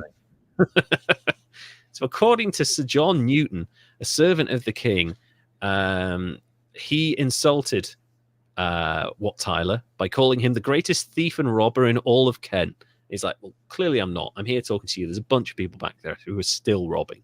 So I think they've got me beat at this point. Yeah. And he probably called him a rapscallion as well. And slapped him with his glove. Fucking call me a rapscallion. That's the worst insult. Tyler, who wasn't in the mood for any of this shit, attacked Newton and beat the shit out of him, but was restrained and arrested by the Lord Mayor of London, William Walworth, who was part of this posse of like really angry old men that Richard had following him everywhere at this point. Tyler then attempted to stab the mayor. Probably not a great move. Who was saved by his armors, who went, it's not fucking working. I think I'm gonna poke him in the metal. Why is your metal so good? How are you fucking doing that? Walworth slashed Tyler across the neck in retaliation and the head with his massive fucking sword. And another of the king's servants, probably Ralph de Standish, that's a great name, clearly wasn't standoffish, because he stabbed Tyler again, severely wounding him. Tyler somehow managed to fight these two fuckers off, got back on his horse, rode for 30 yards, and then just fell to the floor. And the rebels saw this. They turned around and they were like, hang on, what the fuck's going on here? You went over there for negotiations, and now you're sort of bleeding from every orifice. That's not a good thing. Yeah. So they saw their guy going in for negotiations come back dead. And then they saw the king's retinue, just like a little bit further away, maybe about 50 yards away, something like that. So the situation naturally became tense when they realized that had happened. But the king, this 14-year-old kid, acted with surprising calm and resolve. And with his squeaky voice in tow, he got on his horse. He charged head on towards these people before they'd had a chance to kind of rile themselves up. And he said one of two things, depending on who you believe. The royal chroniclers say that I am your captain, follow me. As in, like, I'm in control now. You can follow me. I'm looking out for you. Other people who are less biased said he rode up to them and said, you shall have no king but me, which is a different thing. That ain't, I'm in charge now. I'll look after you. That's saying, I'm your fucking overlord, bitches. Yeah. Do what I say. Let's go. And it worked. The mob were so shocked by the fact that the king had just murdered their leader and was then riding towards thousands of them and shouting at them. They were like, okay, some balls on this kid. I like it. This guy's nuts. This guy's fucking out of his tree. Let's hear what he's got to say. Yeah. He led the mob away from the scene with the intention. Neither was said. He was it? He said, look at me. Look at me. I am the captain now. Nice, Kimberly. So he led the mob away from the scene with the intention of explaining what rights they had been granted. Woolworth and the other twats back there, meanwhile, gathered a force to surround the peasant army, but the king granted clemency to everyone there who'd been, pillaging and burning and murdering for the last few days, and told the rebels to disperse and return to their homes. Tyler was right to be suspicious, though, because as soon as the peasants had gotten home and they'd had word that the massive throng of humanity had dispersed, he immediately revoked all of the charters of freedom and the pardons that he'd granted and the clemency, and personally went into Essex and hunted down the rebels. Oh, boy. Yeah, this kid, it's Joffrey. Yeah. Well, it's like you can't get the message out that, he's coming one by one now, and we're all spread out.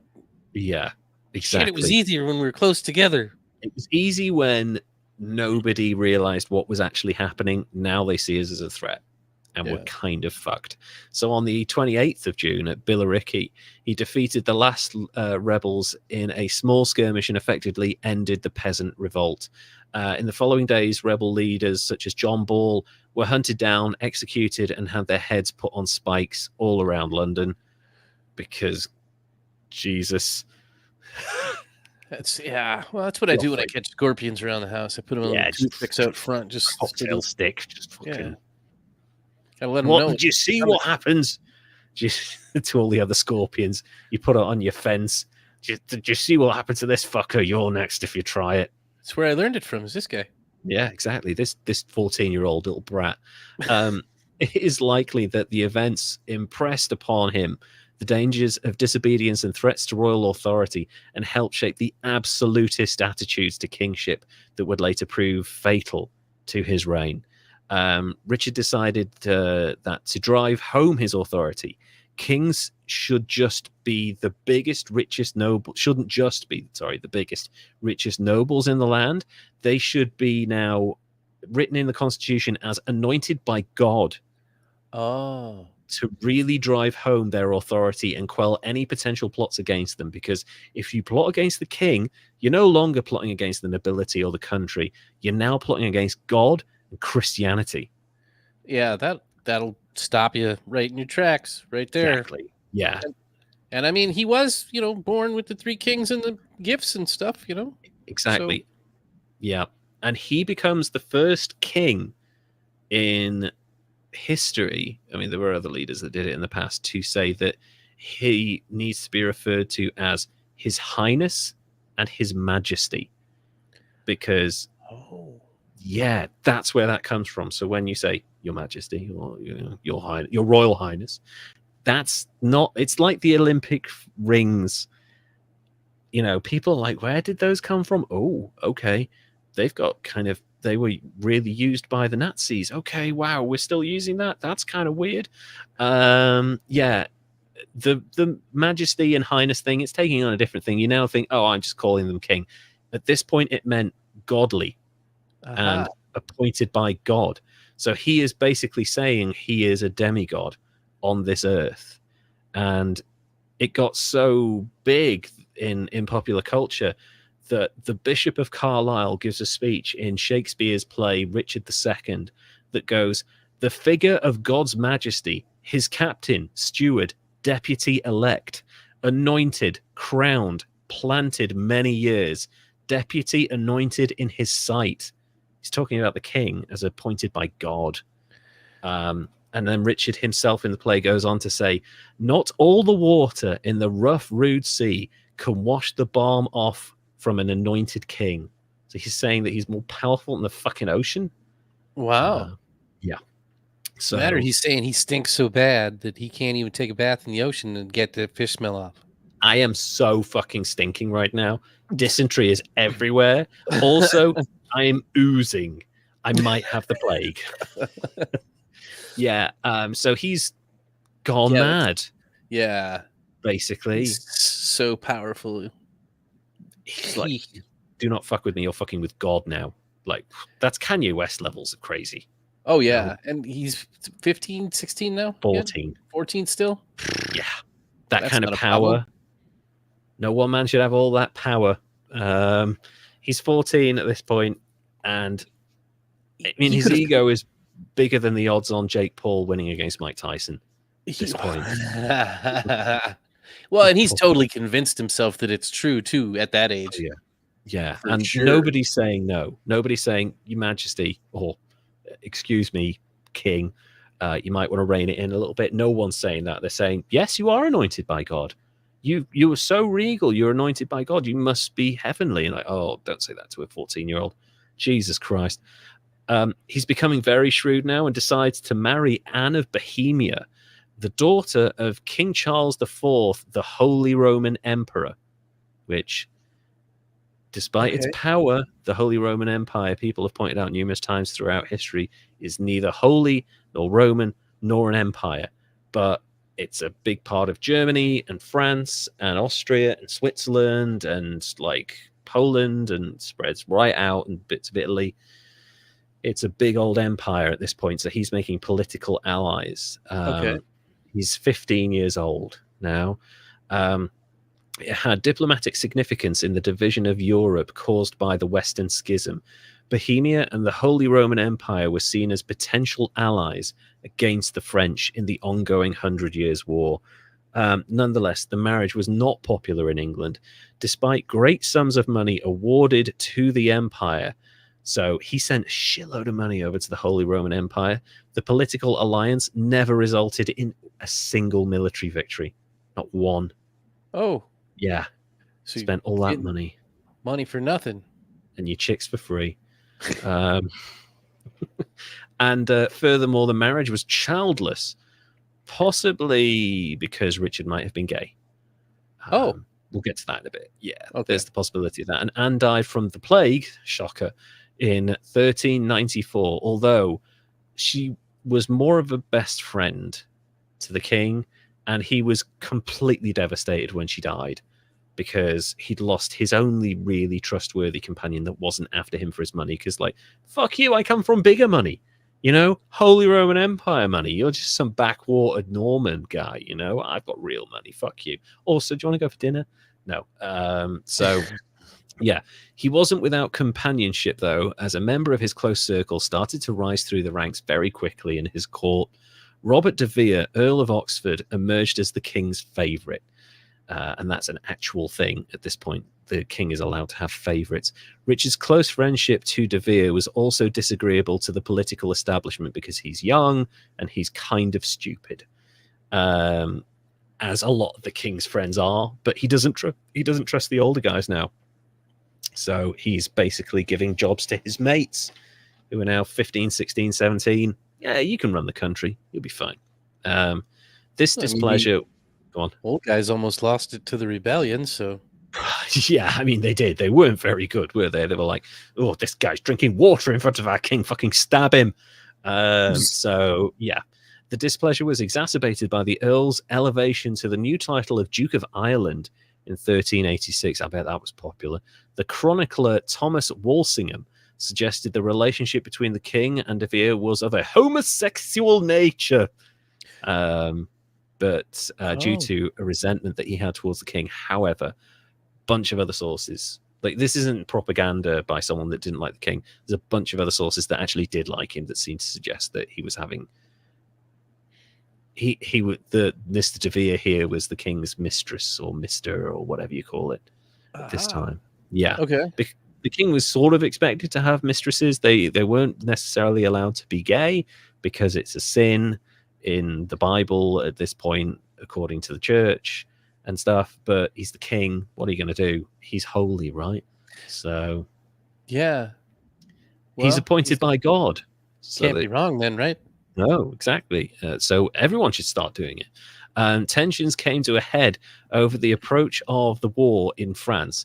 While the court party preferred negotiations, Gaunt and Buckingham urged a large-scale campaign to protect English possessions. They're kind of trying to they know the king's going to fail, and they're trying to fire him up because they're like, if he fails, then we get more power. Instead, a so-called crusade led by Henry Le Dispenser. That's his name. Like, he works in a pharmacy. Henry the Dispenser. Henry the Giver. It's a machine. Henry the Dispenser. You can just put it in any pharmacy, and like people can just type in their name and they'll get their medicine. But no, he was actually the Bishop of Norwich. He was dispatched by the king to go over to France and to end the 100 Years' War. Just get it over with, and it fucking failed miserably. So, faced with this setback on the continent, Richard turned his attention towards France's ally, Kingdom of Scotland, and their disgusting sheep intestine food thing. Tasty whiskey and like relaxed attitude to work. What's wrong with them? In 1385, the king himself led a punitive expedition to the north, but the effort came to literally nothing. You think, oh, did he lose a bunch of battles? No. The army had to return without even engaging in battle with the Scots because they got lost and they ran out of supplies. Oh, they're just wandering around in the woods. Are we in Berwick? Are we in Berwick, or are we still in York? Those are several hundred miles apart. Should we just go home? Let's go home and watch The Office again. Let's just, once again. That's just his attitude to everything. Meanwhile, only an uprising in Ghent prevented a French invasion of southern England because he was seen as so weak at this point that the French could just land on our shores and just take the whole shit. They weren't wrong in hindsight. The relationship between Richard and his uncle John of Gaunt deteriorated further with the military failures, and Gaunt left England to pursue his claim to the throne of Castile in 1386 amid rumors of a plot against his person by the king. Yeah, that was happening for sure. The threat of a French invasion did not subside, but instead actually grew stronger. At the Parliament of October that year, Michael the Pole, another of the king's buddies, in his capacity as chancellor, requested taxation of an unprecedented level for the defense of the realm. Rather than consenting, which Parliament was basically just a rubber stamp at this point, they actually decided to grow a backbone and immediately refused to consider any request until the chancellor was removed from his position of power. We'll do it if this guy fucks off. Okay. That's not going to go down so well. The king famously responded that he would not dismiss as much as a scullion maid from his kitchen at Parliament's request. Like, I am keeping everyone, and you will give me your money. Now bring me some pork chops. God's sake. He needed all of his fancy shit. Only when threatened with deposition, was Richard forced to give in and let De Pole go. Let go of the pole. He was busy dancing on the pole earlier. Now he's gonna let the pole go. A dance, Daddy. He was spinning around on that pole. A commission was set up to review and control royal finances for a full year. Man, Parliament owned his ass. I'm so bad with the UK British history stuff. All I can think about is Robin Hood now. Yeah, I know. Because that's like, basically what Richard and John, and I'm like, oh, where's the Sheriff of Nottingham? There's too many Richards in our history, in fairness. But actually, yeah, the Richard thing here, like basically at this point, Parliament is Robin Hood. Like they're actually representing the majority of the British people, and they're saying, listen, you are becoming tyrannical, and we need to take control away from you. But he hates them. Richard was deeply perturbed by this affront to his royal prerogative. I am perturbed deeply. And from February to November 1387, what? Okay. Went on a gyration tour. What? And He I was know. playing Elvis? I don't know if that means a different thing in the 14th century, but a gyration tour of the country to muster support for his cause, just wandering around the country, just fucking shaking his hips at random people, just support me or I'll keep doing this. Fucking shaking it. Please stop, Jesus. Okay, I'll give you some money. By installing De Vere as Justice of Chester, he began to work on creating a loyal military power base in Cheshire. He also secured a legal ruling from Chief Justice Robert Tressilian that Parliament's conduct had been unlawful and treasonable. Man, this guy doesn't learn. So he's going after Parliament as treasonous now. Yeah, and also like, no, we're not going to tax people because, well, no, we will tax people, but your guys got to go. He's kind of also like, I don't think he realizes he's got one trick, and his trick is, I agree with you. Yeah, I completely agree with you. Have they gone? Fuck them. I don't want to do this. You know, like that's his play. His play is agree to everything and then kill everyone afterwards. And that's not how you do that before they get wise to you, though. I reckon you've got three chances, and then after that, like everyone's like, I don't trust a word you're saying. And this is his second chance of doing that. Now, on his return to London, the king was confronted by Earls of Gloucester, Arundel, and Thomas de Beauchamp, the 12th Earl of Warwick, who brought an appeal of treason against all of his bestest mates. His inner circle of useless people who were running everything. Richard stalled the negotiations over what he wanted to do with his friends to gain time, as he was expecting De Vere to arrive from Chester with military reinforcements so that they could shank these fools. But the three peers, meanwhile, they weren't fucking waiting around, and they actually joined forces with John Gaunt's son, Henry Bolingbroke, Earl of Derby, and Thomas de Mowbray, Earl of Nottingham. Hey, Nottingham. Hey! Yeah, there we go. The group known to history as the Lords Appellant. It's not as catchy as the Avengers. No. But it'll do. Lords Appellant.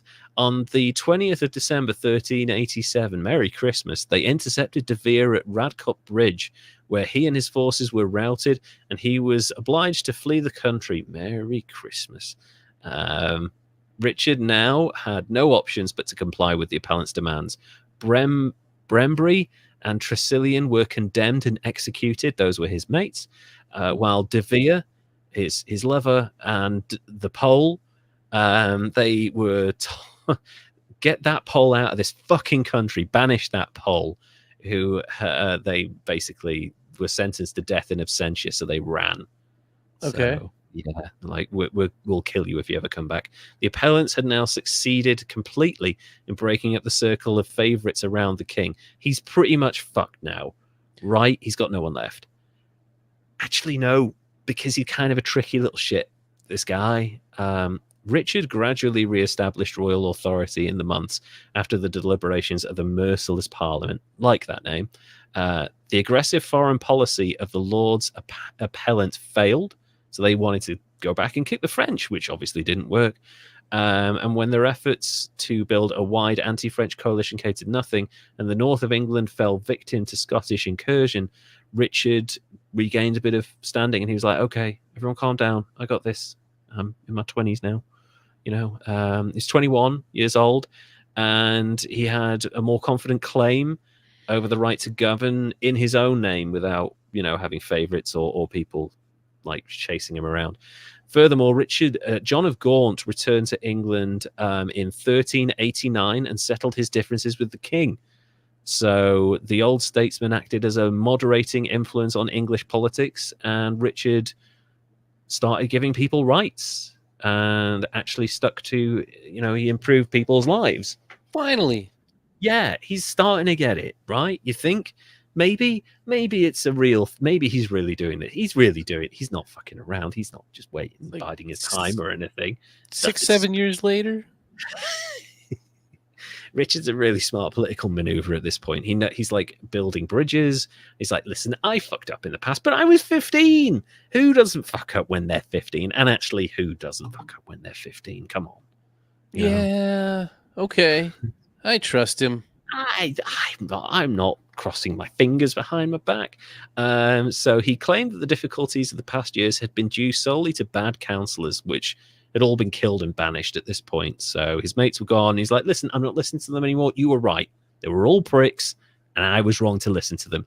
Not my fault, kind of my fault. Who's to say? But I'm in charge now. He outlined a foreign policy that reversed the actions of the appellants by seeking peace and reconciliation with France and promised to lessen the burden of taxation on people significantly. That is an incredibly smart move. Okay, so he's going to lower the taxes. I'm going to lower the taxes. I'm going to build a wall. Fuck me. He's a populist. It's so bad. Pink Panther music plays right about now. It really is starting to creep in the background. Richard ruled peacefully for the next 8 years, having reconciled with his former adversaries and built a reputation as something of a moderate king amongst Europe because he'd stopped a war and he was treating people better. Okay. But later events would show that he had not forgotten the indignities he perceived, in particular the execution of his former teacher, Sir Simon de Burley. Simon the Burley. Ooh. The pole, the Burley, the dispensary. They're all there. He's got the village people working for him. He does. Construction worker. The Indian.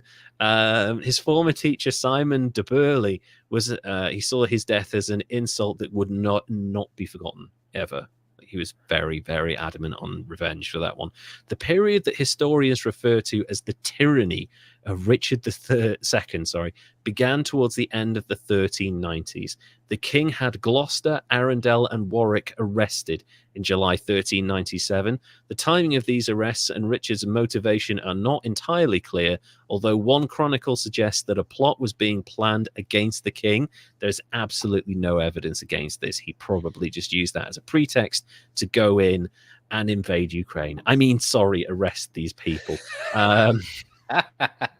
It's more likely that Richard had simply come to feel strong enough and safe enough in his own position to retaliate against the three men for their roles in the events of 1386 to 1388 and eliminate them as threats to his power.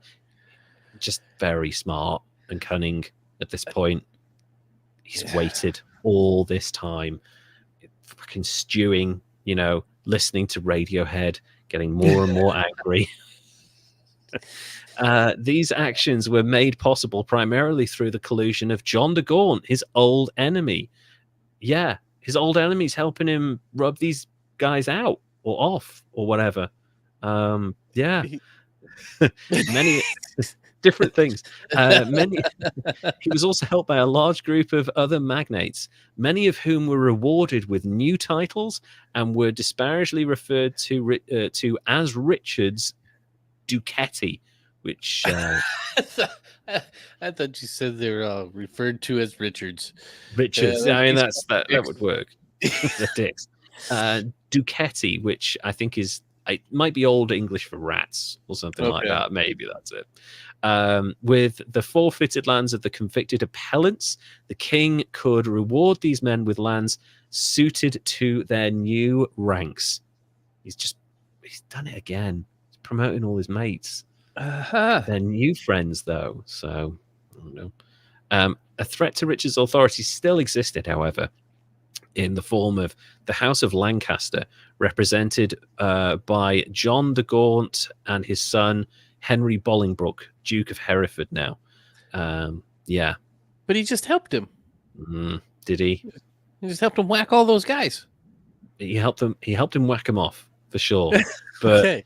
I think he probably knew what he was doing. He was like, he's up to his old tricks again. I'm going to embolden him to pull the same shit, and I know exactly what's going to happen, but he doesn't.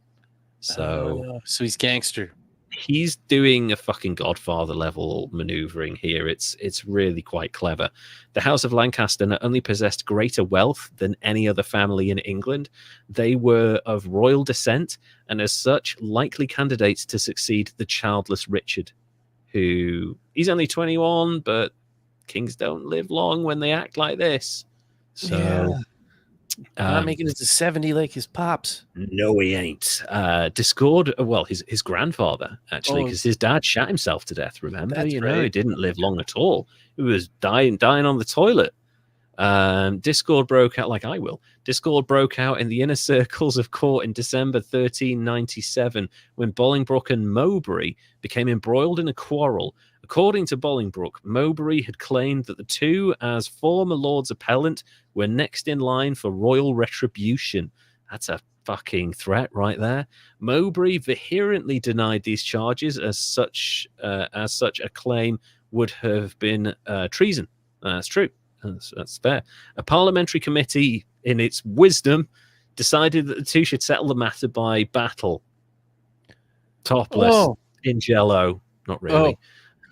That'd be like, no, get the sticks out and beat on them horses, right? I know, yeah, exactly. But like, they're like, listen, gentlemen, this is Parliament. Can we all just calm down, get our swords out, and try and stab each other? I think that's the best way to settle this.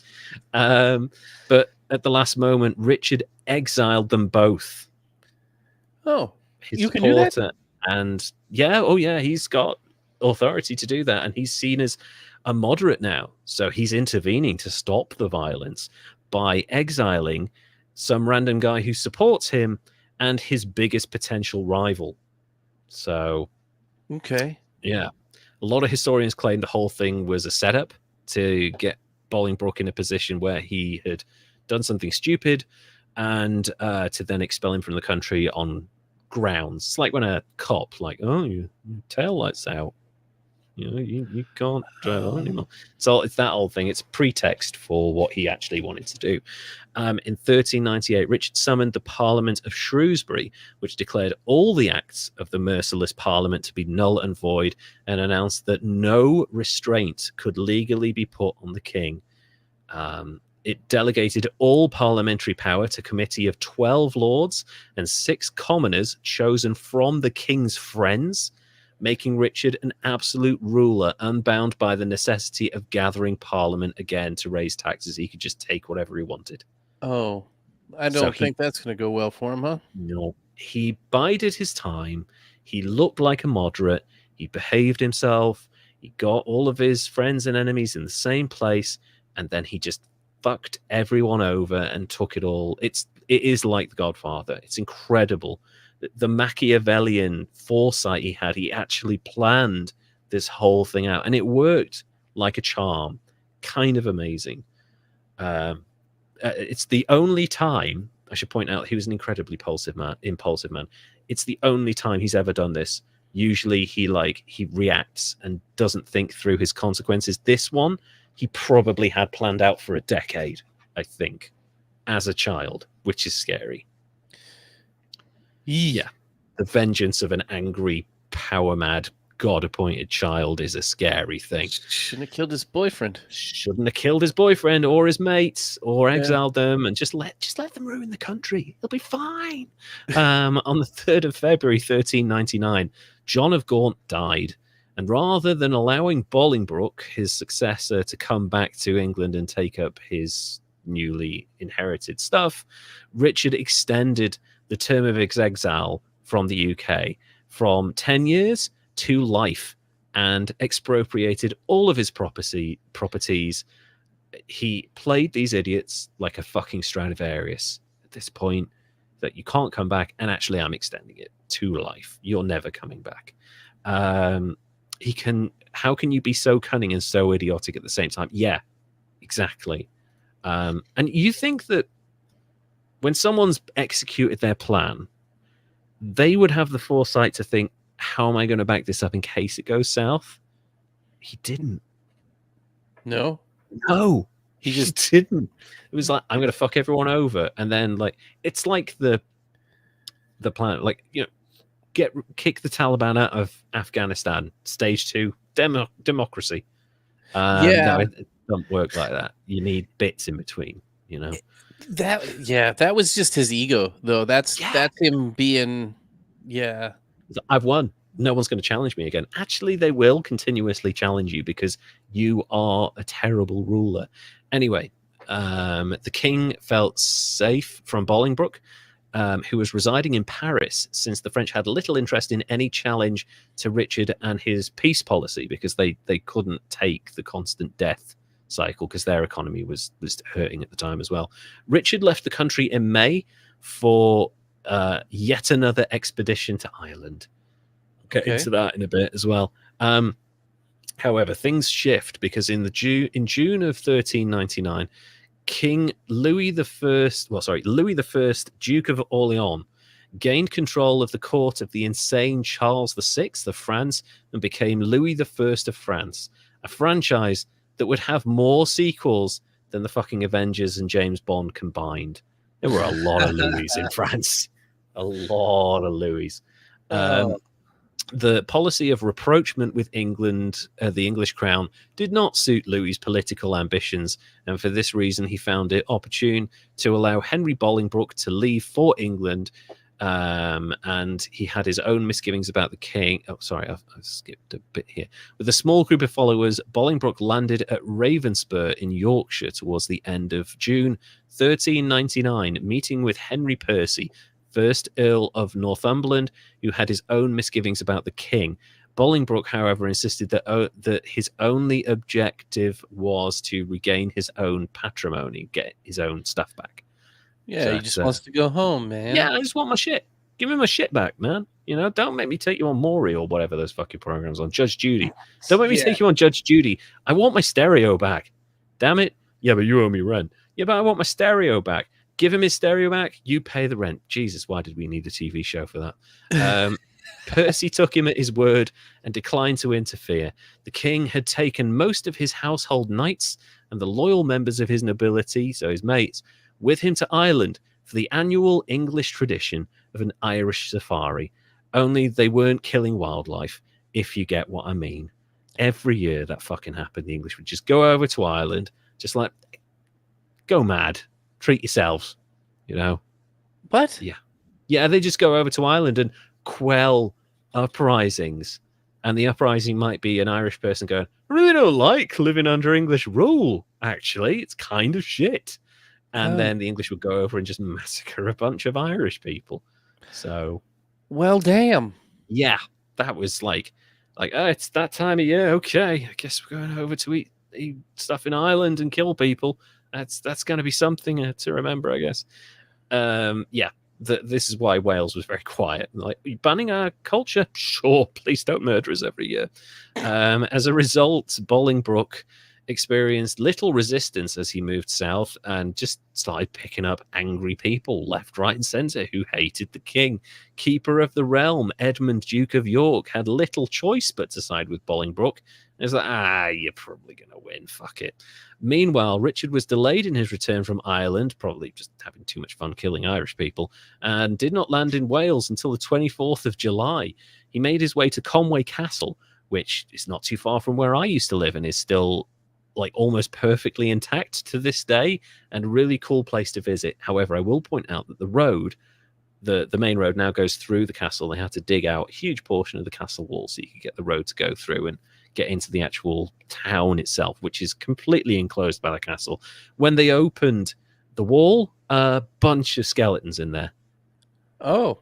They built people into the wall and left them there to die. Yeah. So seems about right. Hey, we built people in the dam over here. They were speaking Welsh in the English's defense, like they were trying to resurrect the culture. So they were built into the wall. Fuck them. Let them talk Welsh in there. Yeah. It's quiet in there. That's how you destroy a culture, by building people into walls. So he's at Conway Castle. On the 12th of August, he met with the Earl of Northumberland for negotiations. Unfortunately, Richard Bolingbroke and Northumberland and all these other people are now like 3 times the size of the king's army. And on the 19th of August, 7 days later, Richard just basically surrenders immediately to Henry Bolingbroke at Flint Castle without as much as a basic fight, promising to abdicate if his life were spared. So, yeah, in like a lion, out like a lamb on that one. I don't trust him. Well, he ain't got much choice because, like, at this point, people are like, right, you've done this a lot. So this guy, this guy, this guy, this guy, this guy, this guy, this guy are going to stand around you, and they're all going to have knives out. So I think we should kill him.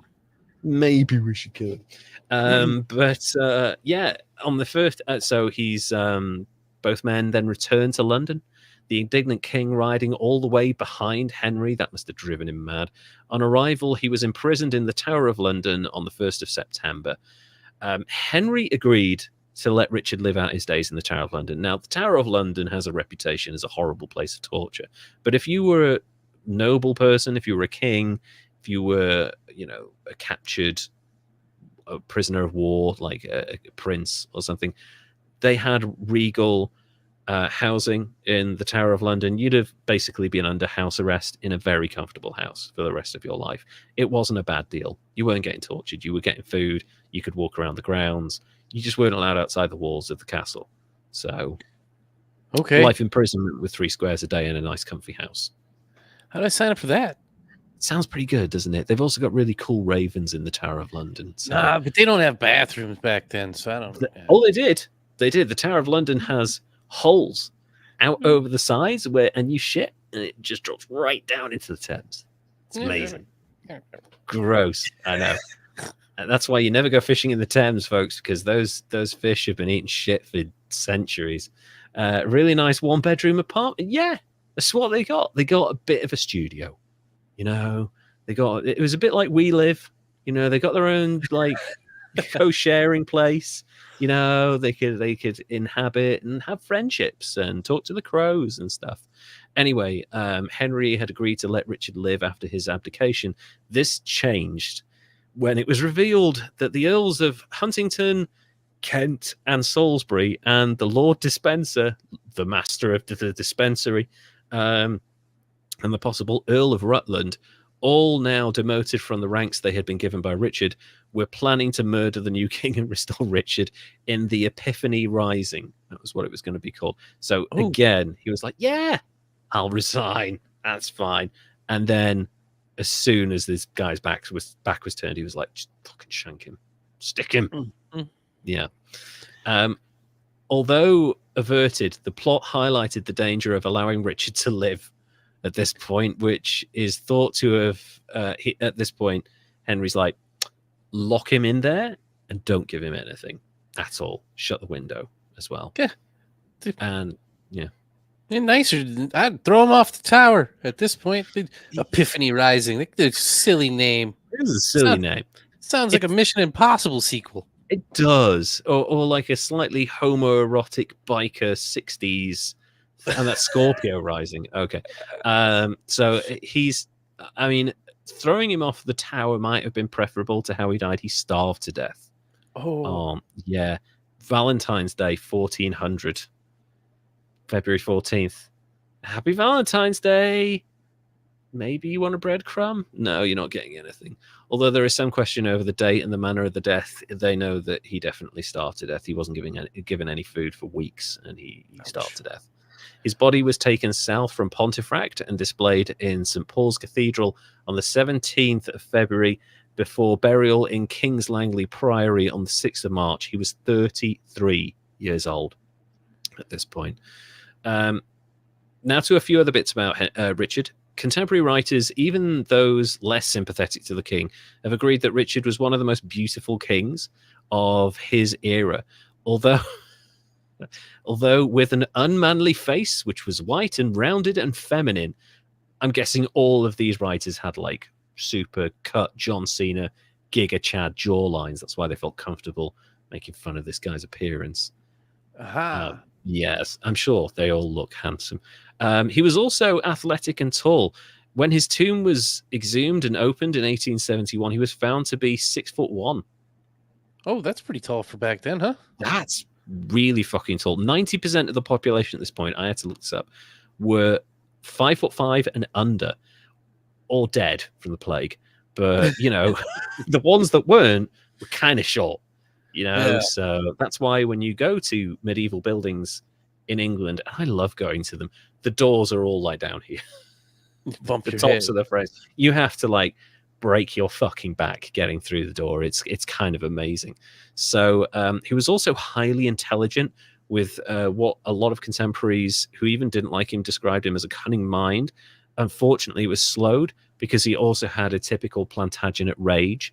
And as time went by and he'd been screwed over and messed with time and time again, his ability to think in a strategic fashion disappeared completely. There have been some suggestions that he was actually schizophrenic, but most experts have analyzed contemporary information and stuff about him and dismissed that, and they go instead with a diagnosis of narcissistic personality disorder. I'm more inclined to believe that, given how he behaved. So don't think you can be a royal without that. No. If you're walking around telling people that you are God's anointed person on earth, I think it's a safe bet to say that you're a bit of a narcissist. Pretty much. Even for the medieval times, people were like, hold on a fucking minute, mate. No, you're not. Also, we're not sure. Exactly, Derek. He agrees with you. One of the, and this is a really interesting question, one of the primary historiographical questions surrounding Richard concerns his political agenda and the reasons for its failure. His kingship was thought to contain elements of the early modern absolute monarchy that the Tudors fucking loved, particularly Henry VIII. He was like, no, I don't need a pope. I am the pope. More recently, Richard's concept of kingship has been seen by some as not so different from that of his descendants, and that it was exactly by staying within the framework of traditional monarchy that he was able to achieve as little or as much as he did, depending on who you talk to. The only problem with that is his actions were so extreme and so abrupt and displayed such a lack of long-term planning and foresight and an idea. He thought he was untouchable his entire life, and he was regularly proved wrong, and he never learned from it.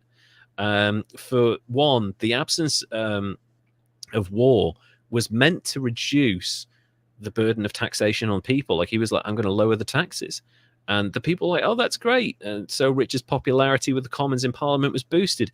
But then they looked at how much he was taking from the Treasury to fund his ridiculous royal clique and the opulence of his arrogant parliament and court, and Richard's lavish patronage of his favorite people that he might have been in love with proved to be even more expensive than the 100 Years' War they were fighting at the time. Ooh. Without offering any benefits. They weren't claiming back any land or like, oh, we've captured Aquitaine. No, he just like, oh, the king threw a nice ball and everyone ate boar. And no one's like, you're going to shit that out in 24 hours. Whenever anyone questioned his motives, he plotted against them and had them thrown out of the country or killed. It was never going to work. A king without a plan, other than enjoying himself and indulging his mates. That's the tale of Richard II. Wow. Yeah. Man. Quite the ride. I think it would be a good show. Oh, yeah. Kind of reminds me a little bit of Cersei in Game of Thrones, where he's good at doing plots, but the follow-up, no, there's no plan at all. Right. So yeah, he's I was thinking Joffrey, but definitely the Cersei a little bit more. So maybe a little bit of this, a little bit of that. Yeah, but definitely, definitely a narcissist. And 100%. Bad dude, liar, horrible. It's going to be hard to score this guy because he was responsible for quite a lot of death, actually. Not just the Black Plague, but when people tried to take their rights, they should have been treated better at this point. He promised them stuff and then just murdered them. And he sent people off to die in a war that he had absolutely no chance of winning because that was the done thing at the time, even though he was a shit military tactician. And all of his rivals were being banished or murdered or this and that. And couldn't stop. He couldn't be a king. He couldn't be a ruler. And I think it's pretty fair because so many people died and he was so bad at it. And it was all just because they wanted him to be a puppet, and then his ego was so big, and then he was just did what he wanted, and there was nothing they could do about it, because that's what happens when you put a kid into a king. Exactly. You can't. Don't give children, like, give them responsibility. Responsibility is a different thing. Like, if you look at, I think a good example of this, although not a great example, I guess, would be Alexander the Great.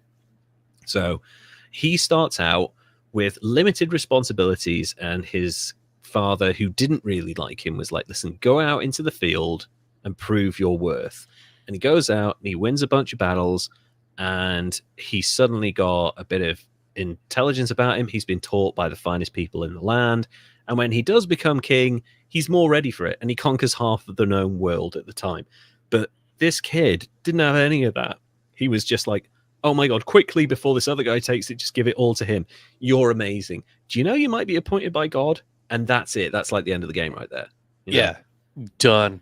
And I think it's fair to give him a 95. Wow. That's right, a lot of death. That's a lot of death. A lot of unnecessary death. The Black Plague thing obviously wasn't his fault. It had been around before him. It will be around again after him.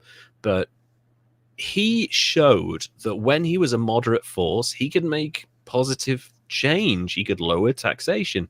He could stop the war with France. He could do all of these amazing things. But the problem is he wasn't doing it to better anyone's life. He was doing it so that he could get people to get like relaxed around him, and then he'd fucking kill them all. Yeah, he's just bad.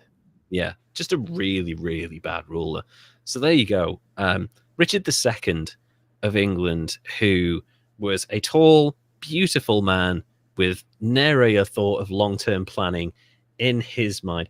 I think royalty should get a score past 100. They usually have more power and audacity than the average man. That's a fair point, Kimberly. They come close. I'm more inclined to score people who have huge amounts of power and authority higher than people who were a little bit desperate in their approach to life. I think sometimes when they were like, they're slightly victims of the system, whereas this person was in absolute control of the system and still just did everything possible to fuck it up for themselves. Yes, there were plots against him, but there are ways of dealing with that without, wiping people out. A bunch of kings have dealt with plots without wiping out vast swathes of the country. So, yeah. Be less of a dick. People won't want to kill you.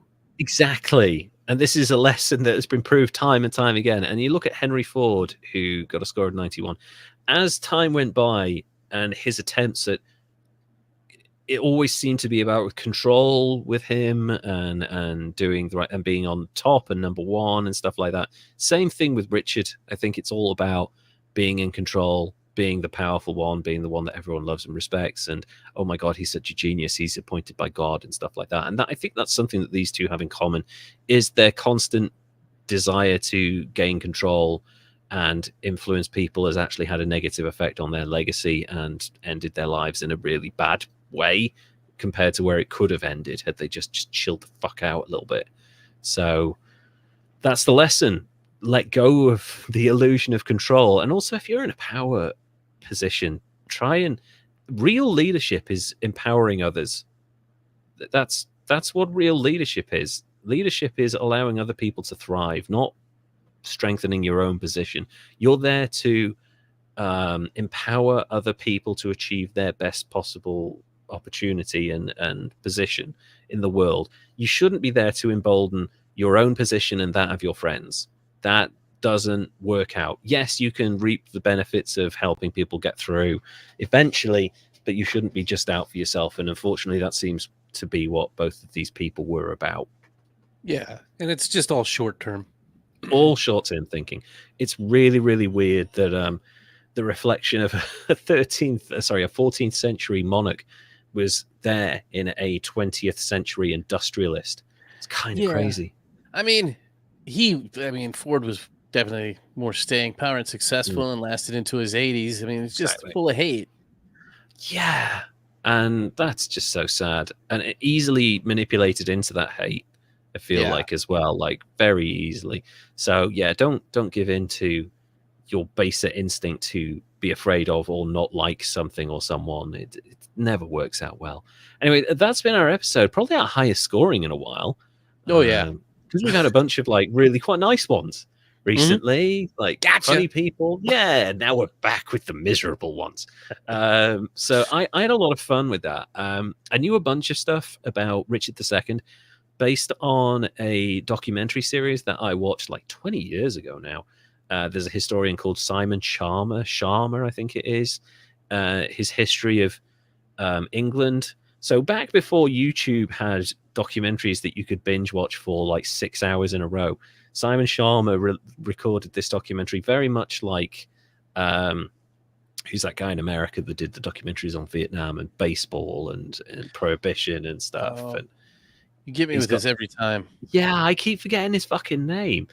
Thanks, guys. Great, another great show. Thank you, Kimberly. Yeah, he's got like he does really long documentaries that I used to watch and fall asleep to. Fuck, I can't remember his name. Anyway, Simon Sharma in this country does that as well. He did one on Judaism. He did one on the history of Great Britain. Ken Burns. There we are. So Simon Sharma's History of Great Britain is a really good one. Like I really like watching the first 2 episodes because it's like ancient Britain, like 7,000 years ago. He takes you from 7,000 years ago right to the modern day, which was like 2008 at the time or whatever. But really interesting documentary series, and he covered Richard II and the Plantagenets in that. And I was just fascinated by the story of this like child king who was given all of this power and just immediately went insane with it and became a terrible ruler. And it's like, why do we did that for like 500 years. Why did we keep doing that? Because we're humans and we keep making the same fucking mistake over and over again. That's what we do. It's what we do. We take so long to learn. Can we learn quicker than half a millennia? Can we just have half a decade or so? You know, stop giving these people power over us. Anyway, that's our show. Thank you for the thing about Henry Ford. I learned a lot from that. It was really interesting. So did I. I had no idea. I feel so bad. Like you said, you learned some stuff in the 90s. I was like 2 weeks ago. What? He did who? It's so weird, isn't it? When obviously it's already out there, a bunch of stuff about Henry Ford and other people, but it just gets lost to the sands of time, and it just sort of kind of comes round again, I guess, when people research it. But I think it's also because the Ford Motor Company were involved, and they were very powerful and a good PR machine for him. Oh, yeah. And I actually came across this because I was listening to Epic Rap Battles of History, and it was Henry Ford versus Karl Marx, and it was hilarious. Oh, that sounds really interesting. I thought you were going down the route of Henry Ford. I thought the epic rap battle would have been Henry Ford and Walt Disney in terms of, people discovering anti-Semitic stuff in their past. Or like, hang on a minute, this guy isn't quite so nice after all. That would have been cool. We should suggest. I'm going to suggest that to the Epic Rap Battles of History people on YouTube and see if we can get that one to happen. Henry Ford versus Disney. Just the end of it is Disney just like sawing his head off to cryogenically freeze it. I'm coming for you, Ava Braun. Trying to fuck his wife in the past or something. What have we done? Yeah. Oh, yeah. We started something. Sorry. So yeah, thank you so much to Kimberly and Toastzoid and DJ and everyone who joined us live for this episode. We had a lot of fun doing this. How did you find researching Henry Ford? Was that good? Oh, it was fun. It was a good time. Yeah. Lots of good videos and reading. And he did what? Why? Yeah, he really did that shit. His cars are nice. Yeah. Oh man, wait until we find out all the stuff about Elon. So that's going to be bad. So yeah, I had a lot of fun with Richard II. I felt like going right the way further back in history this time, like a really, really ancient one. But yeah, it was a lot of fun reading about this because, completely different era. But also you look at the stuff and you're like, we're still making those mistakes now. How is this? How do we keep empowering these people? But it's because human nature, and he's a charismatic leader, and we give those people power. So It's easy to fall for those tricks. It really is. It doesn't change. And yeah, anyway, I had a wonderful time. And thank you all to our wonderful patrons. So Kimberly, who joined us live, Jesse Christ, Andrew Zavara, and Dilly Bob. Thank you all so much for being wonderful patrons. If you would like to join our Patreon, please go to patreon.com/history's greatest idiots, where you can see behind the scenes stuff from our lives, a bunch of scripts. You'll get free gifts, you'll get anniversary gifts, and you'll get Patreon exclusive episodes, and also a bunch of other stuff that we're kind of working on in the future. Also, you can find us on YouTube. If you go to @history's greatest idiots, you can find most or all of our videos right there on the channel. And also, if you go and follow us on Instagram @history's greatest idiots, you will find us there as well. I've had a lot of fun with the show. Did you want to say something? I did, because I was thinking, I was wandering around on Spotify the other day, and I remembered there's like a rating thing on there, and we've got all of these Spotify subscribers. They could go on there and they could hit the little rating thing. They could leave a review. They could help us out, spread us to some other people. That'd be great. Share us. Seriously, we would really appreciate that so much. If you could leave us a Spotify review, or like Derek says, just share us with your friends. If you just like, if you know someone who's into like kind of stupid rambling history, then just point them in our direction. Like, that's our bag, man. That's what we do for 2 hours at a time.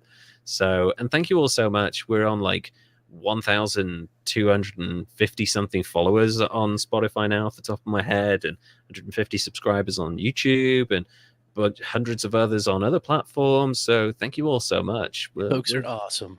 Yeah, we're getting there, man. Hopefully we'll be doing this full time soon, and we can do this weekly. That'd be cool. Oh my God, we could earn money to do this and just chill out and relax, and the world would be great. Yeah. So that would be a great way to live. Thank you all so much for supporting us. We appreciate it all. And yeah, please leave us a review if you get an opportunity to. We will see you again in a couple of weeks. But until then, Derek, would you like to say goodbye, please? Goodbye, everybody. And we will see you all again very soon with more Historic Idiots. Thank you so much. Take care now.